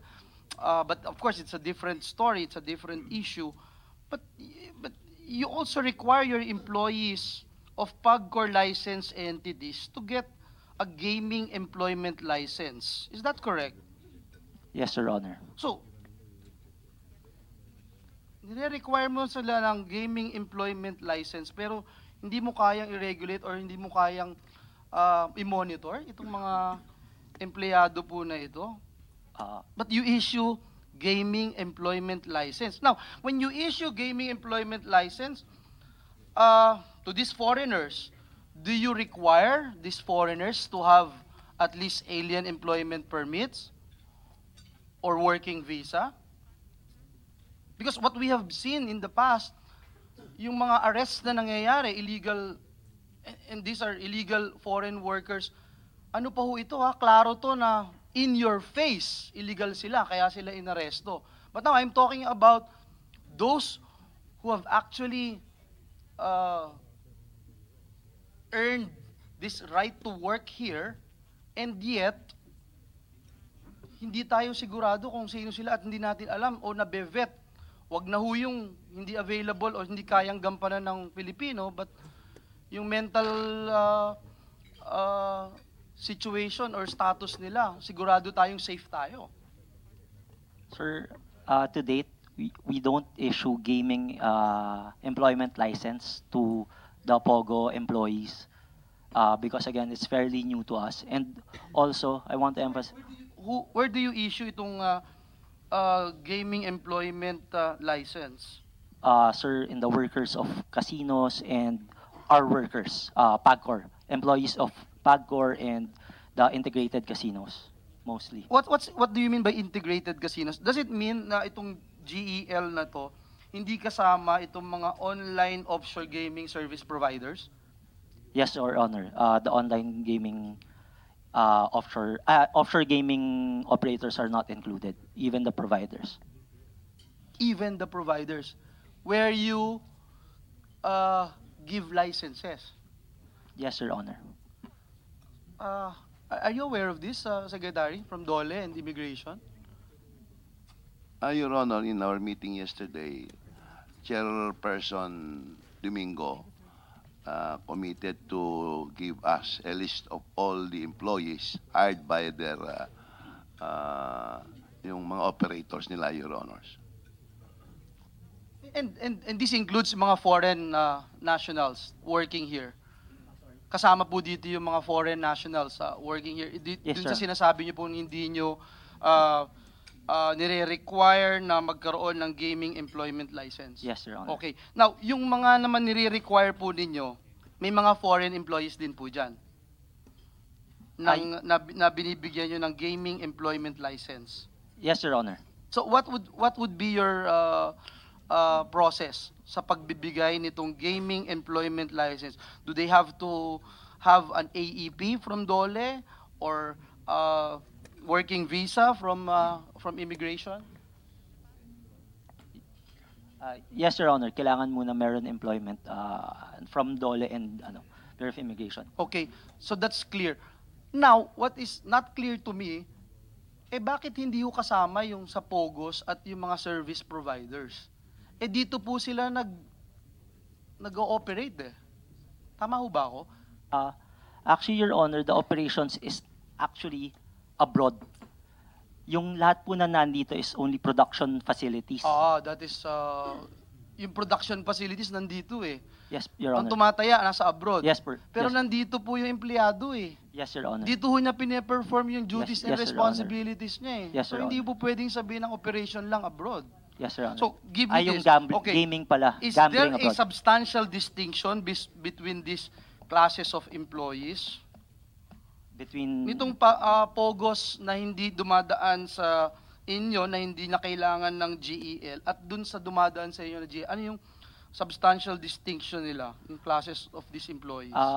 Sir, the way I see it, we're actually exploring also like yung gel with the POG operations. But as of now, the substantial distinction would be most of the employees in the POG operations parang clerical lang and desk job sila, not really exposed to gaming. Like for example in casinos, they work in may tayaan talaga, may tables. But here, the employees in the offshore gaming, more of they when you look at their office, it seems like it's only BPO. Parang call centers lang sila. They answer questions. It seems like BPO. Siguro yung sa Clark would agree with me. Ganyan-ganyan po yung sinabi nila. Akala nila BPO yung next games dun sa Clark. Yung pala puro illegal Chinese workers, 1,500 plus illegal Chinese workers. So, I hope Yes, PAGCOR sir. will look into this, and I hope that your statements, Attorney Padilla, is the position of PAGCOR chair. Another thing, do you have a rule on a limit on the number of foreign workers to be employed by its licensees? Because I was looking at your website, yung mga BPOs that are categorized as gaming service providers, you require them to hire at least a complete employee roster of 90% Filipinos, which I admire. Pero sa BPOs lang to na service provider. Pero dito sa Pogos, dun sa sinasabi nyo nga ho, na hindi nga sila kailangan ng GEL, I doubt it kung if you are also implementing this kind of requirement. Can you clarify this particular issue? Your Honor, the 90% workforce for Filipinos is more connected to the special class of BPOs. These are the BPOs or call centers that their POGOs are not licensed by PAGCOR. The POGO, they have an operator abroad, however, they do not want to be licensed by PAGCOR. So we Exist? The operations can exist the without BPO is actually servicing an operator not licensed by PAGCOR, but it will because be it's not gaming. Still gaming, di ba? they're not actually service. Their service is not really connected to the gaming. So their services are purely call centers, but they are still accredited by PAGCOR How because could it be not related to gaming when it's to begin with it's gaming? first, Your Honor, it's usually they just answer the calls when there's a glitch on the website or They answer the calls, when they bet, paano? they cannot Hindi handle na? this special class of BPO. They just cannot answer calls and then forward it to someone else, ganun ba? It's more of technical IT support, but they don't handle or any betting or anything in connection to the gambling or gaming itself. I'm very confused right now. I'm very confused. Again, our concern here is one, to protect our people, yung pumapasok ko dito. Two, we wanted to protect jobs available for our Yes, sir. kababayans. And you have seen all these pictures, the reports that we have given you. May nanuntok, may pumatay, mayroong kung ano-anong mga problema, and ito yung ginagawa ho ng PAGCOR. Now, how many POGOs are there exactly right now? Right now, sir, it's 58. Yeah, during last hearing, representative from PAGCOR mentioned that there are only 58 POGO licensees and only one company that is accredited as a BPO, special service provider for offshore online gaming. Is that correct? With you? Yes, Your Honor. You're still with that, no? With that answer. Just for the record also, does PAGCOR accredit gaming service providers? Yes, Your Honor. So what are the types of service providers that you accredit and recognize? One, customer relation service provider. Two, strategic support provider. Three, IT support provider. Four, gaming software platform provider. Five, live studio and streaming provider. And finally, the special class of BPO. So right now, how many are accredited service providers? Right now, we have 205 service providers. 205. Okay. Now, just for the record, no, yung kanina para sumikat si ate na pinakita natin. Yung dealer kanina, hindi nyo po alam kung meron siyang gaming employment license? O No, meron sir. po siya? Sir, I believe none yet because again, our POGO operators are not yet required to have gel. Thank you for that. No? At least for the record, alam natin na si ate kanina wala siyang GEL at parang wala tayong pakialam na kung paano natin i-treat yung mga kababayan natin, mga employees na pumapasok dito, lalo na yung foreign nationals. Now, our office went to one office building along Ayala Avenue. Ito pong PBCom Tower. We wanted to check the number of tenant companies that are engaged in online gaming industry. And it's good that DOLE is here, Bureau of Immigration is here, PNP is here. Now, after undertaking research on the profiles of these companies, it appears that 22 out of the 38 companies listed in the building's directory are either offshore gaming operators or offshore gaming providers. 22 of the 38 companies, and I'm only talking of one building. These companies also occupy more than half of the floors in the building. PBCom po ito sa Ayala Avenue. 6 of these companies host live online gambling activities such as roulette and baccarat. I'm sorry, I'm not very good in gambling and I don't intend to be an expert. 4 companies also identified themselves as BPOs that engage in customer support on online gaming companies. Now, kanina binanggit nyo po, 58 yung POGO licenses and 1 company yung sa accredited BPO special provider. So, it's either mali yung data po ninyo or marami pong nagsulputan na illegal. And I hope we can do something about this. Directory of offshore gaming companies only in PBCom Tower, Makati. 22 po ito. Name of company, AC Stream Management Inc., online casino. I hope na makita po natin kung meron pong lisensya sa inyo yan o wala. Avantis, gaming support provider. Blue Pearl Tech, gaming platform provider. Coast Redwood, online casino. Modern Charm, online casino. Dongshun International Inc., online casino. Fuwealth, online casino. Pacific Sea BPO, business process outsourcing. Rainbow Promise, gaming platform provider. Red Pixel, gaming platform provider. Red Point Global, gaming platform provider. SC88 Technology Incorporated, gaming platform provider. Sigmatic, gaming platform provider. Shanghai Tech, gaming platform provider. Skyluster, gaming platform provider. Global B2B Consultancy, gaming platform provider. Intevalue, business process outsourcing. Taishan Inc., online casino. Yanhu Tech, gaming platform provider. Yinzu Tech International, business process outsourcing. Wangfang Tech Incorporated, gaming platform provider. And Wu Resource Management Incorporated, business process outsourcing. Now, based on our initial research, these companies are mostly serving Chinese clientele. Now, is this country benefiting from all this? Are these legal? Are these companies holder of your license or whatever license or operations for them to operate here in the country? Meron po ba lahat ito? I have to double check the names, Your Honor, but it seems consistent because right now we have 205 service providers. Because, for example, one operator can have at least 5 to 10 service providers, which is different companies working for them. Let me stop you from there. We have been hearing this issue of the influx of illegal foreign workers.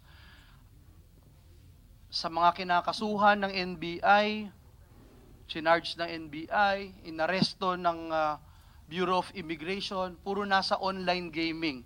Tapos nandito ho kayo, designated ng Estado to protect the interest of this country, of our people, especially in the gaming industry, pero sinasabi nyo ho, wala kayong masyadong ginagawa to regulate or to vet, to check itong mga foreign nationals working here. So, maaari po ba na itong mga kumpanya na ito nag-hire ng mga foreign workers na illegal, na wala hong visa?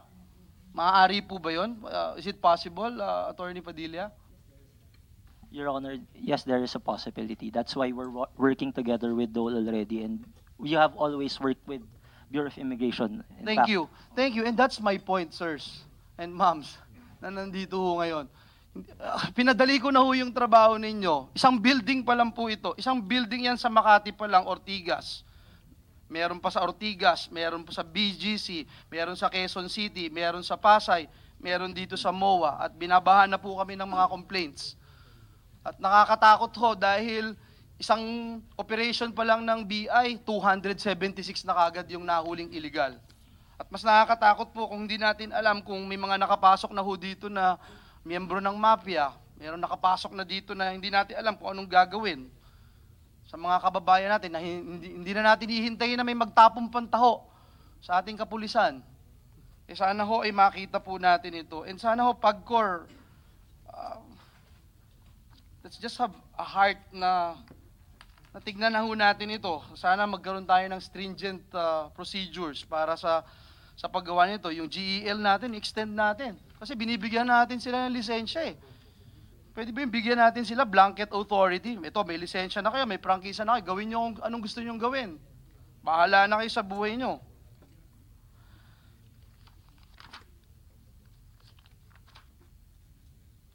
Now, yung question natin kanina, is this country benefiting from these POGOs?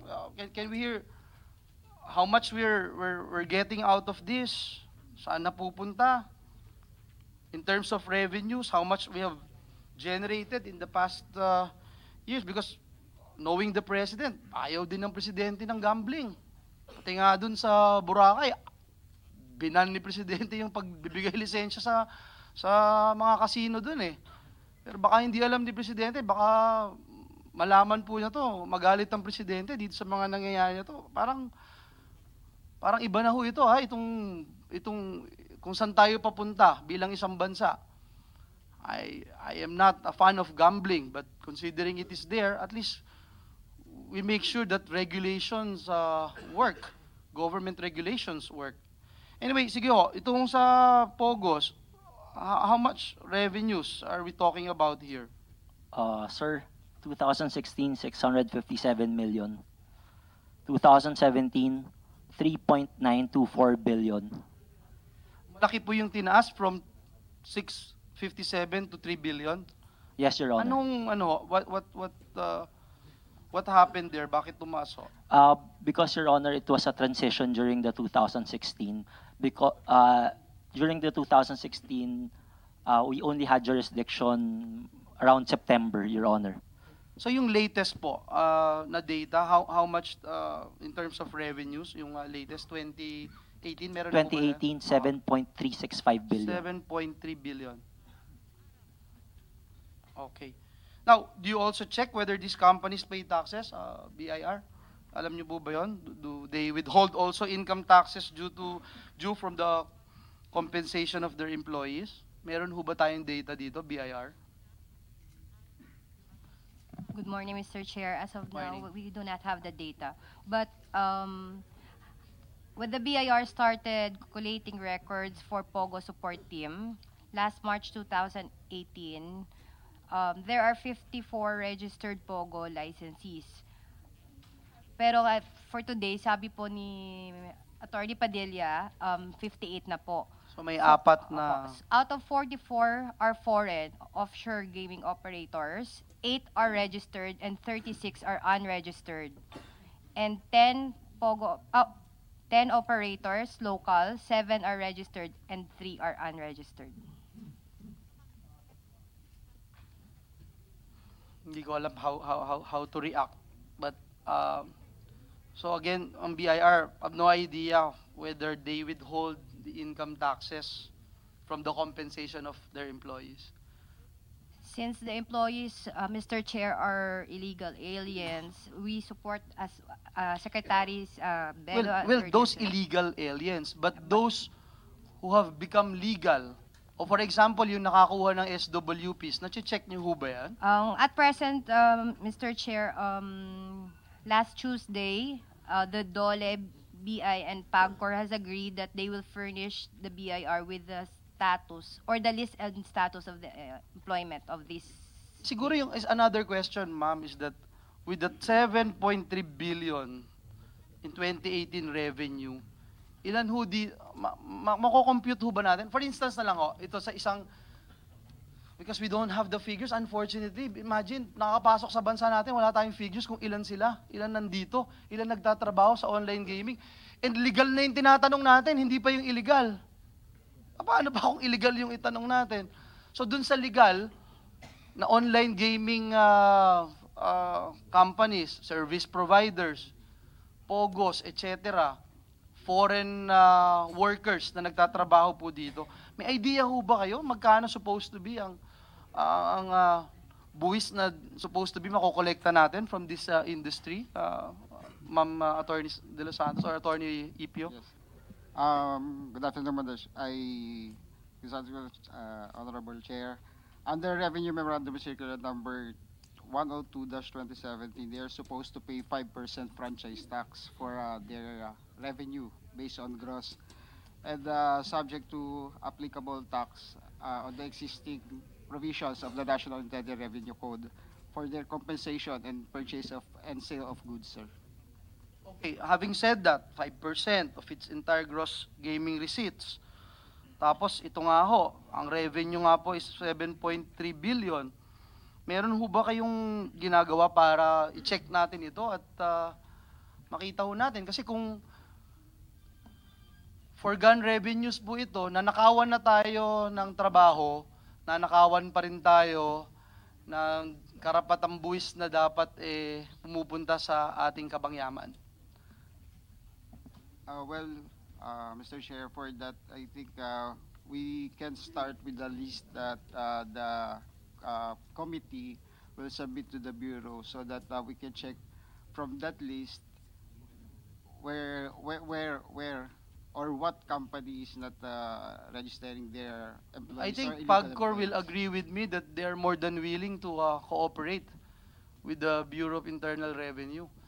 Siguro gawin po natin 'yon at sayang naman ho, masyado ng kawawa yung bayan.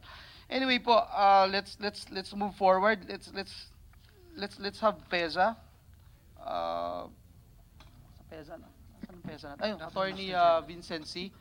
Sir, you recognize your thoughts on this, please. Good afternoon, Mr. Chair. Let me just state categorically, Mr. Chair, that PEZA does not register online gaming or any activities directly or indirectly related to online gaming or gambling. So wala po na offshore gaming service companies that are currently accredited and operating in PEZA, registered economic zones, buildings, or spaces? Let me just clarify, Mr. Chair. Meron ho. Wala lang ho registered with PEZA, but si PBCom po is a PEZA registered IT Nga center. kaya ako nagulat. Okay. But yung policy po kasi namin on registration of IT guidelines is the IT developer, at the minimum, 20% of the total gross floor area must be directly related to PEZA IT activities. Yung the rest po, How many percentage, sir? 20% of the total gross floor area. 20%. Okay. Sige Then po, the, please the continue. IT developer is not precluded to lease out po yung ibang space niya sa ibang companies. What about those accredited by other economic zone authorities but are located within PEZA economic zones? Again, sir, we're aware na meron po, Meron, but they're oo. not registered with PEZA. Oh, not registered Only with the PEZA. IT developer, sir, yung may-ari po ng building. So can you give us a copy yung itong mga economic zones and buildings or spaces na meron nito, itong mga Yes, sir. itong mga offshore gaming operators and providers? Yes. Give us na lang a copy, Yes, sir. Mr. Chair. And yung list, sir, na pinakita nyo, I just received an confirmation, lahat po yun hindi registered with PEZA. Hindi registered. Yes. Thank you. So kanino po sila registered kung hindi sila registered sa PEZA? Again, sir, we Hindi have niyo no po idea. alam. Hindi ho kasi, And then wala ang na ho PAGCOR, kaming di control, natin- sir, dun kung kanino na po ipapalis out ng developer yung spaces nila. As long as 20% of the total gross floor area is registered or connected to IT-related activities or dedicated sa PESA, the rest po, bahala na po si developer. Okay. That's unfortunate. Well, again, yung objective natin, that's why we wanted to ask from you a list of these accredited eco zones para ma-determine natin yung mga possible areas that have high concentration of illegal foreign workers. Are you done, sir? You want to say something else? Something more? As for the Chinese, sir, or number of foreign nationals employed in PESA economic zones, as of February 15, 2019, meron ho kaming 6,941. 800 are Koreans, 851 are Chinese, Indians 1,104, Japanese nationals 2,505, and yung ibang nationalities 1,671. Yung hong 851 Chinese, most of them are engaged or working in export-related activities. Dito yung Superl, Siglo, and Angeles. Ito po yung companies gumagawa ng mga Coach leather bags and wallets. And yung position po nila is for managers 204, supervisors 160, production trainer 152, specialist 46, and other positions po is 289. So a total na po 851 Chinese nationals.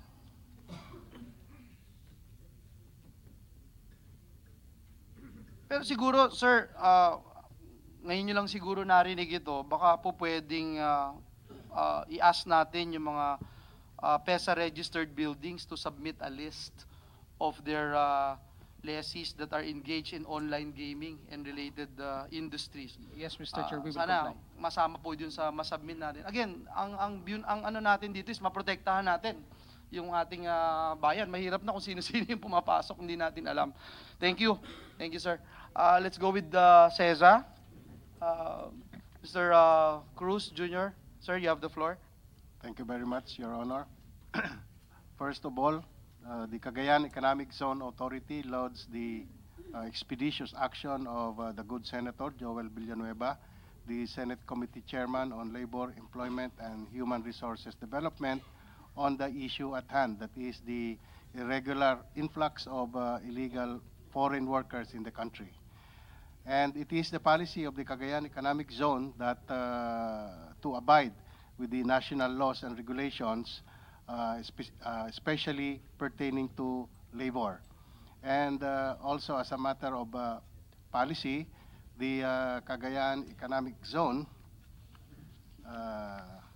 under the inspired leadership of Secretary Raul Lambino, has initiated a pioneering business enterprise on financial technology, blockchain, and cryptocurrency, which requires utmost savvy and specialized skill in information technology, finances, and similar knowledge. In fact, CESA's vision and mission is now focused on this matter. In addition, is CESA's policy to provide assistance insofar as hiring of labor is concerned, especially to specialized businesses. In this regard, CESA would like to submit a request that an exemption be made to the 80% proportion rule insofar as SB Senate Bill 1108 is concerned, rule on local labor for foreign businesses under the said Senate bill, at least specifically for specialized industries such as fintech, blockchain, and cryptocurrency earlier mentioned, and until a technology transfer scheme has been completed. Insofar as the foreign workers population in the Cagayan Economic Zone, since 2017, there has been a sharp decline in the number of foreign workers, precisely because the good secretary, Secretary Lambino, canceled more than 200 IGL licenses, interactive gaming licenses, and only about 26 remain in the Santa Ana area, the place of the Cagayan Economic Zone and Freeport. And we also abide by the highest standards of social responsibility to the local residents, such as we, before giving any application to locators to apply for the hiring of foreign workers, we see to it that we consult with the local authorities insofar as the availability of local labor is concerned.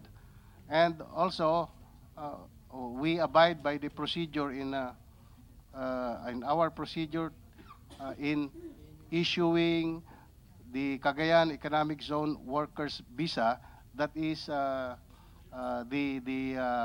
issuance first of the securing first the alien employment permit from the DOLE, and the appropriate application for other licenses and documentation from the Internal Revenue before the Cagayan Economic Zone Authority will issue or start to process the issuance of the CESA workers visa. And before the stamping of the passport of the foreign workers, we see to it that we send the application through the Bureau of Immigration for the issuance of a Republic of the Philippines receipt before we finalize the issuance of the CESA working visa. Thank you very much, sir. Thank you. First of all, I laud the efforts of CESA na requirement po ninyo yung AEPs before you give work permits or visa doon sa tatrabaho sa CESA. Just for the record, how many CESA registered enterprises are engaged in gambling operations again?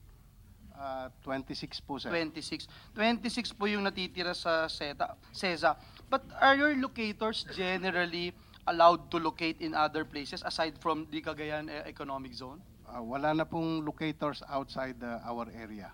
Yeah, that's good to note because example ko ho na gustong sabihin itong Taishan Global Solutions Incorporated, and I'm glad that PNP personnel are here kasi ito yung pinakita natin ng Taishan Global Solutions Incorporated. It is a CESA registered enterprise engaging in online gambling, but their main office is in PBCom Tower along Ayala Avenue, Makati City. Anong tinanong po namin, yan po ay sabi nila, CESA registered company daw po sila. So, yung binabanggit nyo po kanina, hindi na po at hindi po sila allowed to operate outside CESA. Is that correct, Your Honor? Yes, sir. Yes, sir. Your Honor, wala po akong nakikitang ganong kumpanya dito po sa listahan namin na mayroon pong IGL license from the Cagayan Economic Zone Authority. Pwede nyo rin pong i-check yan. Kung sino man yung kapulisan o sino man ang mag-check nyan. Ginagawa na ho namin yung trabaho ninyo. Pwede nyo i-check yan. Nasa website ho nila. Naka-register sila sa CESA, pero nandito sila sa PBCom sa Ayala Avenue, Makati. At sabi ng ating Deputy Administrator, wala po sila doon. Now, is it possible, you made mention about cryptocurrency. Medyo ano to, pang millennial to, Secretary Bello, kaya kailangan makinig tayo dito. Is it possible also, sir, that the cryptocurrency offered by CESA registered cryptocurrency companies are used in online gaming operations? Kaya ako nabanggit dyan because we are concerned that cryptocurrency enterprises registered under, for example, sa CESA, may be affiliated in engaging in online gambling. But they remain under the radar. They must themselves as cryptocurrency companies rather than an online gaming service provider. And I'm sharing these inputs because we have experienced this before at Clark, 'di ba? Yung next games. Uh, kaya kaya ako gustong itanong 'yan, is it possible, and if it is, how do we monitor ito pong inyong FTSOVC? Ito pong Financial Technology Solutions and Offshore Virtual Currency License. Again, ito ho ba ay pwedeng magamit sa online gaming operations? Yes sir, pwede pong magamit yan. Kanya po tayo ay closely coordinated with the Bangko Sentral ng Pilipinas, the Securities and Exchange Commission, and other agencies, government agencies, para po as early as now na nasa incipient period pa lang po nitong negosyong ito ay handa na po nating i-monitor at hadlangan ang paggamit ng mga pondo na maaring ito po ay money launder or even terrorist money. So tayo po ay vigilant tungkol po diyan. As a matter of fact, lahat po ng ating binigyan ng lisensya insofar as financial technology, blockchain and cryptocurrency is concerned, sila po ay pinagtayo natin ng isang asosasyon. Ito po yung Asian Blockchain and Cryptocurrency Association na yes, na para po i-police ang kanilang ranks at maiwasan po ang money laundering and paghawak po ng mga terrorist money. And yun po ay inahintulad natin sa Securities and Exchange Commission na meron po silang Philippine Stock Exchange. Ito pong Association of Blockchain and Cryptocurrency ay sila po ay kinikilala na po sa ibang bansa, particularly sa Taiwan, sa Korea and Japan, at sama-sama po tayo with these countries para po bumuo at bumalangkas ng mga panuntunan para po makaiwas tayo dito sa maaring paggamit na illegal nitong cryptocurrency. Thank you. Siguro, sir, we'll ask for your, can you give us your inputs on how we'll be able to monitor and regulate this properly para mapaghandaan din po natin, no? Kasi this is, we are not against emerging industries. We are not against technological breakthroughs. So, ang importante lang na napoprotektahan natin yung interest ng bayan. Yes sir, we will do so sir, at idadagdag na po namin yung aming na-draft na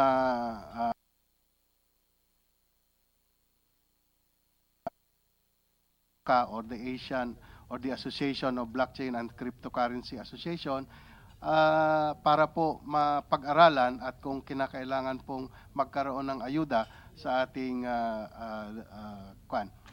Congress. Kasi kayo yung unang nag-pilot nitong ganitong programa, if I'm not mistaken, no? All over the country, kayo yung unang sa CESA. Yes sir, actually sir, hindi lang po dito kundi sa Asia Pacific. Sa buong Asia Pacific. Yes sir, Okay. and last 2 weeks ago, yours truly was in Taiwan at pilit pong kinokopya yung ating pioneering acts insofar as cryptocurrency is concerned. Thank you, and we look forward to the submission of these documents. Thank you very much. Now we go to Clark Development Corporation. Mr. Rodem Perez, sir, hapon po. you're recognized. Magandang hapon po, Your Honorable Chairman. Sa hanay po ng CDC, let me explain and clarify that unang-una po, salamat po sa opportunity, no? So it gives us the opportunity to explain what transpired after the 2016 incident, no? Na naging bukang bibig dito sa session na to. Now, but before I even mention about our inputs or our thoughts about this hearing, gusto ko pong i-point out that ang CDC po or ang Clark Freeport ay kaisa ninyo sa committee, kaisa po ng TESDA, kaisa ng DOL at sa lahat ng mga partners sa development, no, or those who are promoting employment of Filipinos, that tinataguyod po natin lahat ang training po, no, ng ating mga kababayan so that they'll have the equal opportunity, the chance to be employed, no, sa ating mga dumaraming mga investors sa Freeport Zone. Yun po. So from 2000 until today po, we have generated 122,000 plus employees po sa buong Freeport. About 1.7% noon ay mga banyaga po, no, kasama na po doon yung mga may-ari, no, or mga CEOs, chairpersons, SWP holders, lahat na po yun, no. So 1.7% po ang mga foreign nationals. Now, the second point of my input would be that part of what transpired after 2016, no. Without waiting for any legislation, department orders, etc., we took upon ourselves to initiate our own policy to reformulate the way of how we do business, specifically on how to incentivize investment. No, what am I saying? Ang sinasabi ko po dito is that in Clark, if you invest, we incentivize investments that will generate more employment for our countrymen. So we have instituted sa ating investment policy, sa ating investment incentives policy, that if you employ more Filipinos, then you get to enjoy tax incentives. In other words, tinali po namin, no, given our powers without having to step into the shoes or infringe on the mandates of other agencies, tinali po namin sa aming mandato in being able to incentivize businesses yung investments that will generate or employ more Filipinos.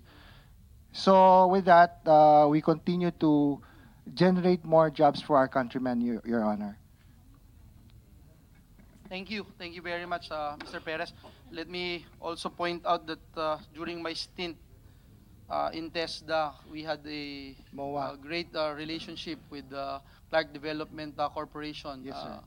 To train and employ our kababayans, no, dun sa mga kumpanya na nandun po sa Clark. I remember yung Luwentai and other companies dun sa Clark noon. But anyway, sir, yung kanina nabanggit ko, no, during the 2016 hearing when we asked for data, yung foreign workers sa Clark provided by your office ng CDC and data coming from DOLE and BI, hindi po nagtatali eh. Hindi po namin alam kung bakit, but we'll try to give you a copy of the DOLE and the BI sa submission, no, nung documents, and find out baka mamaya meron kayong na miss or ang DOLE or ang BI. But anyway, yung Clark Development Corporation ba, do you allow foreign workers from different special economic zones to work in companies within the confines of the Clark Special Economic Zone in Freeport? Hindi po. Okay, hindi po. Kasi yung last time I remember, yung mga nahuli na illegal workers are holders of special working permits from CESA and other economic zones, if I recall right. So, yan po, klaro, hindi nyo po pinapayagan. Hindi po. In fact, we have, in crafting the policy immediately after that incident, we have included a provision na if you're working and we're granted a visa from other economic zone, you're not allowed or you'll be prohibited from even entering the premises of our locators. And you don't intend to have a memorandum of agreement perhaps from other economic zones na pwede mag-work? Wala kayong intention na gano'n? We find no necessity, Your Honor, because yung lease agreement namin, our business registration with our locators, already satisfy yung safeguards, no, not to allow these people to enter the premises. Can we also have a copy of that document that you're talking about para lang masama natin? Opo, dala ko na po. Okay, dun sa committee report natin. Now, how do you monitor and regulate the entry of foreign workers in your respective special economic zone? We are asking this because I'm glad that you made mention about your intention to to make sure that our kababayans will be our preferred or yung preferential labor hiring would be our kababayans. I was there during the New Clark City Launch. launch, and I'm so happy na it was mentioned several times. So I'm asking this question to ensure na magkakaroon tayo ng mahigpit na monitoring as we regulate entry of foreign workers. But also for the record, when you give out working visa in your area, do you make sure that they have alien employment permits before issuing the visa? Tama po. That's good. Thank you. Except for certain executive positions po, like the president, chairperson, and the treasurer, hindi po sila, I think meron pong exemption sila sa dole not to obtain the alien employment permit. But Okay. for the rest po, they are required to obtain an AEP.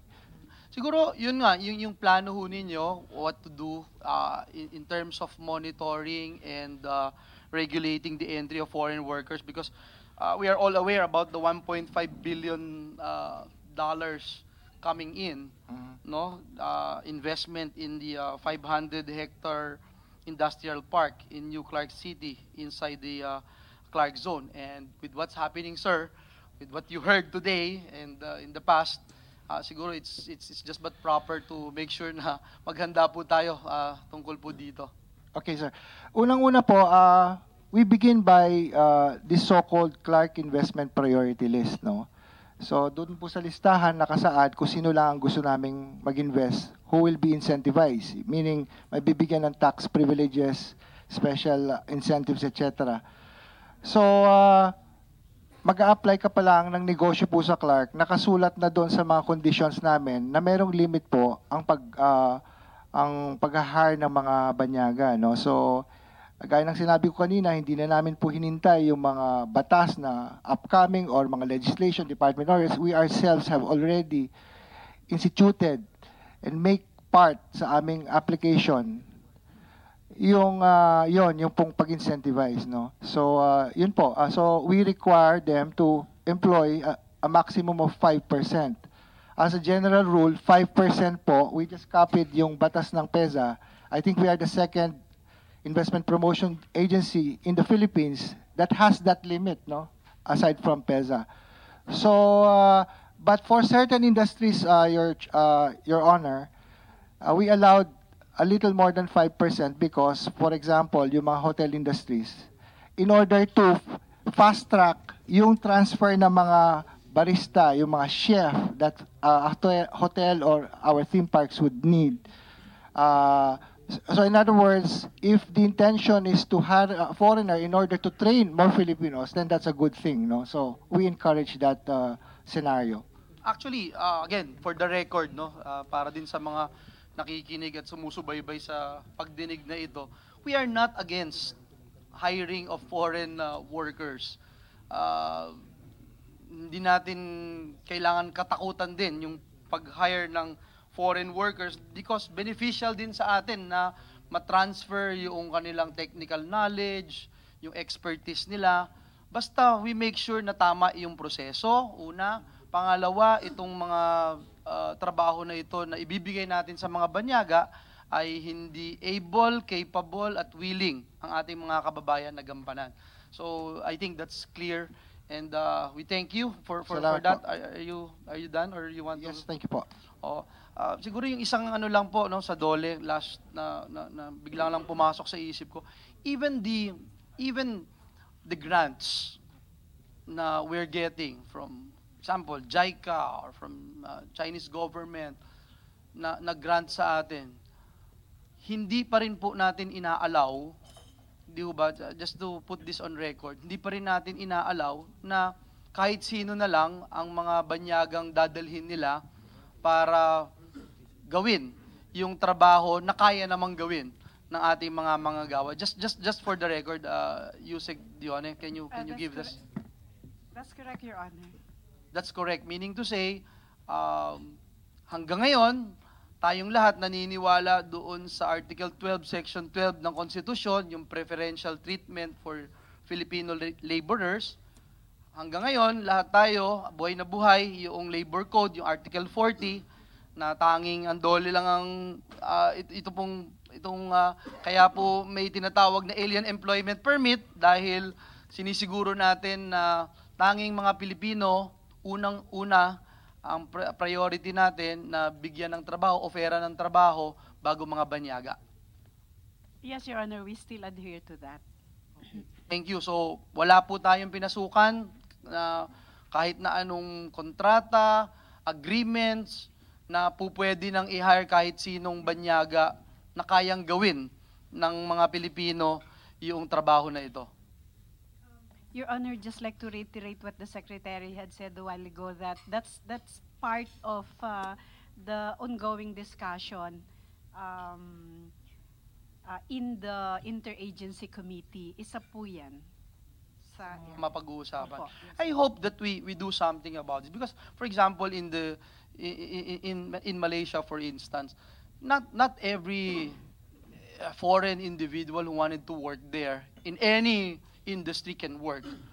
In fact, they specifically state, for example, sa agri, ito ka lang. If this is your nationality, dito ka lang. They don't care if the international community would think of them as biased or racist, etc. Because they wanted to protect their people. I think all of us should be in that same page.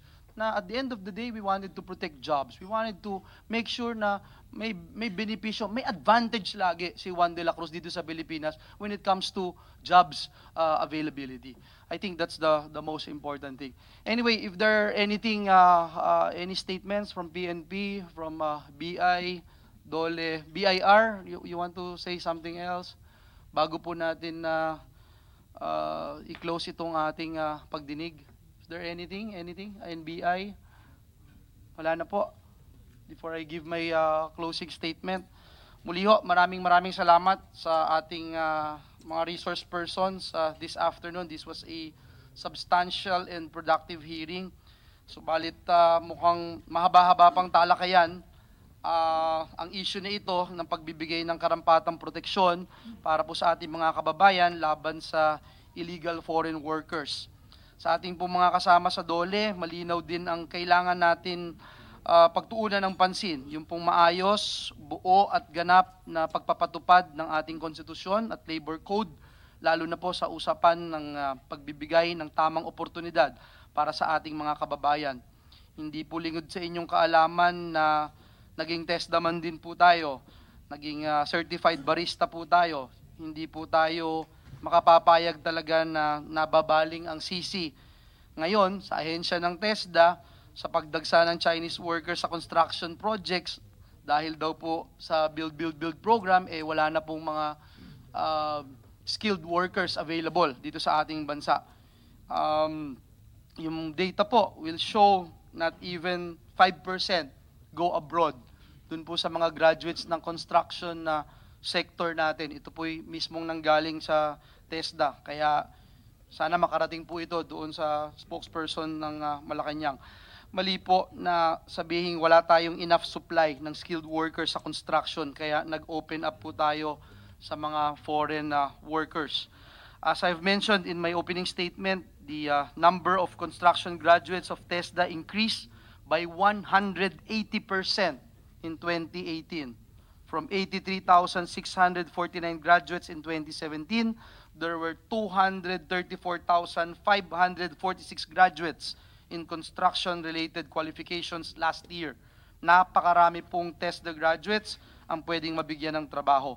Mismong mga employers sa construction industry, nabanggit din natin kanina, naninikluhod na sa DOLE na i-enforce yung Article 40 ng Labor Code na dapat may alien employment permit ang mga dayuhan bago payagang makapagtrabaho dito sa Pilipinas.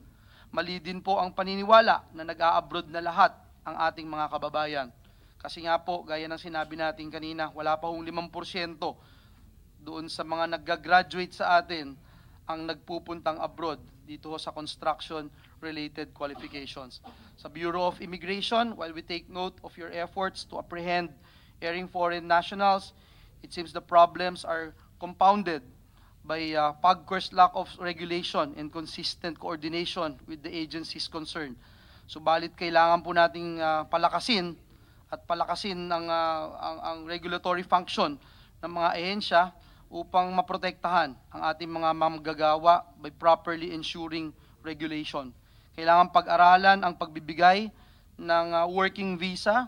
Ito pong special working permit, sinama ho natin. Ako ho mismo ang nagsama dito sa GAA na pipirmahan ng ating Pangulo na hindi po pwedeng ibigay ang special working permit, lalong-lalo na kung walang koordinasyon mula sa DOLE. Tayo naman po ay more than willing to work with the Bureau of Immigration and DOLE in this particular issue.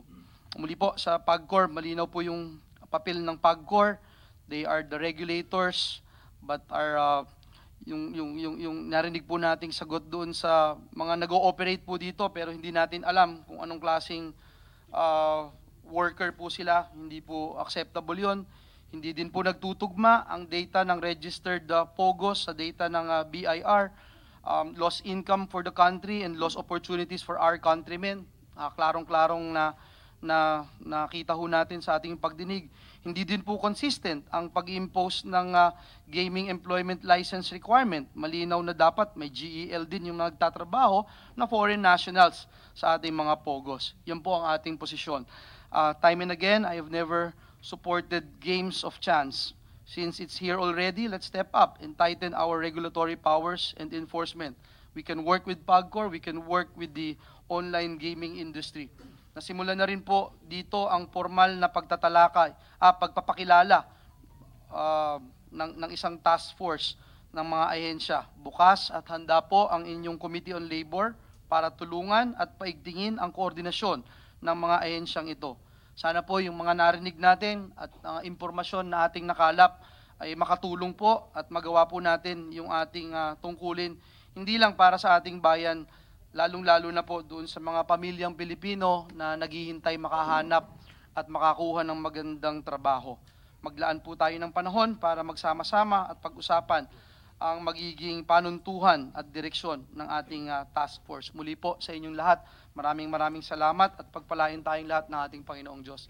This committee hearing is now adjourned, and again, I thank everyone for being here. Salamat po at magandang hapon sa ating lahat.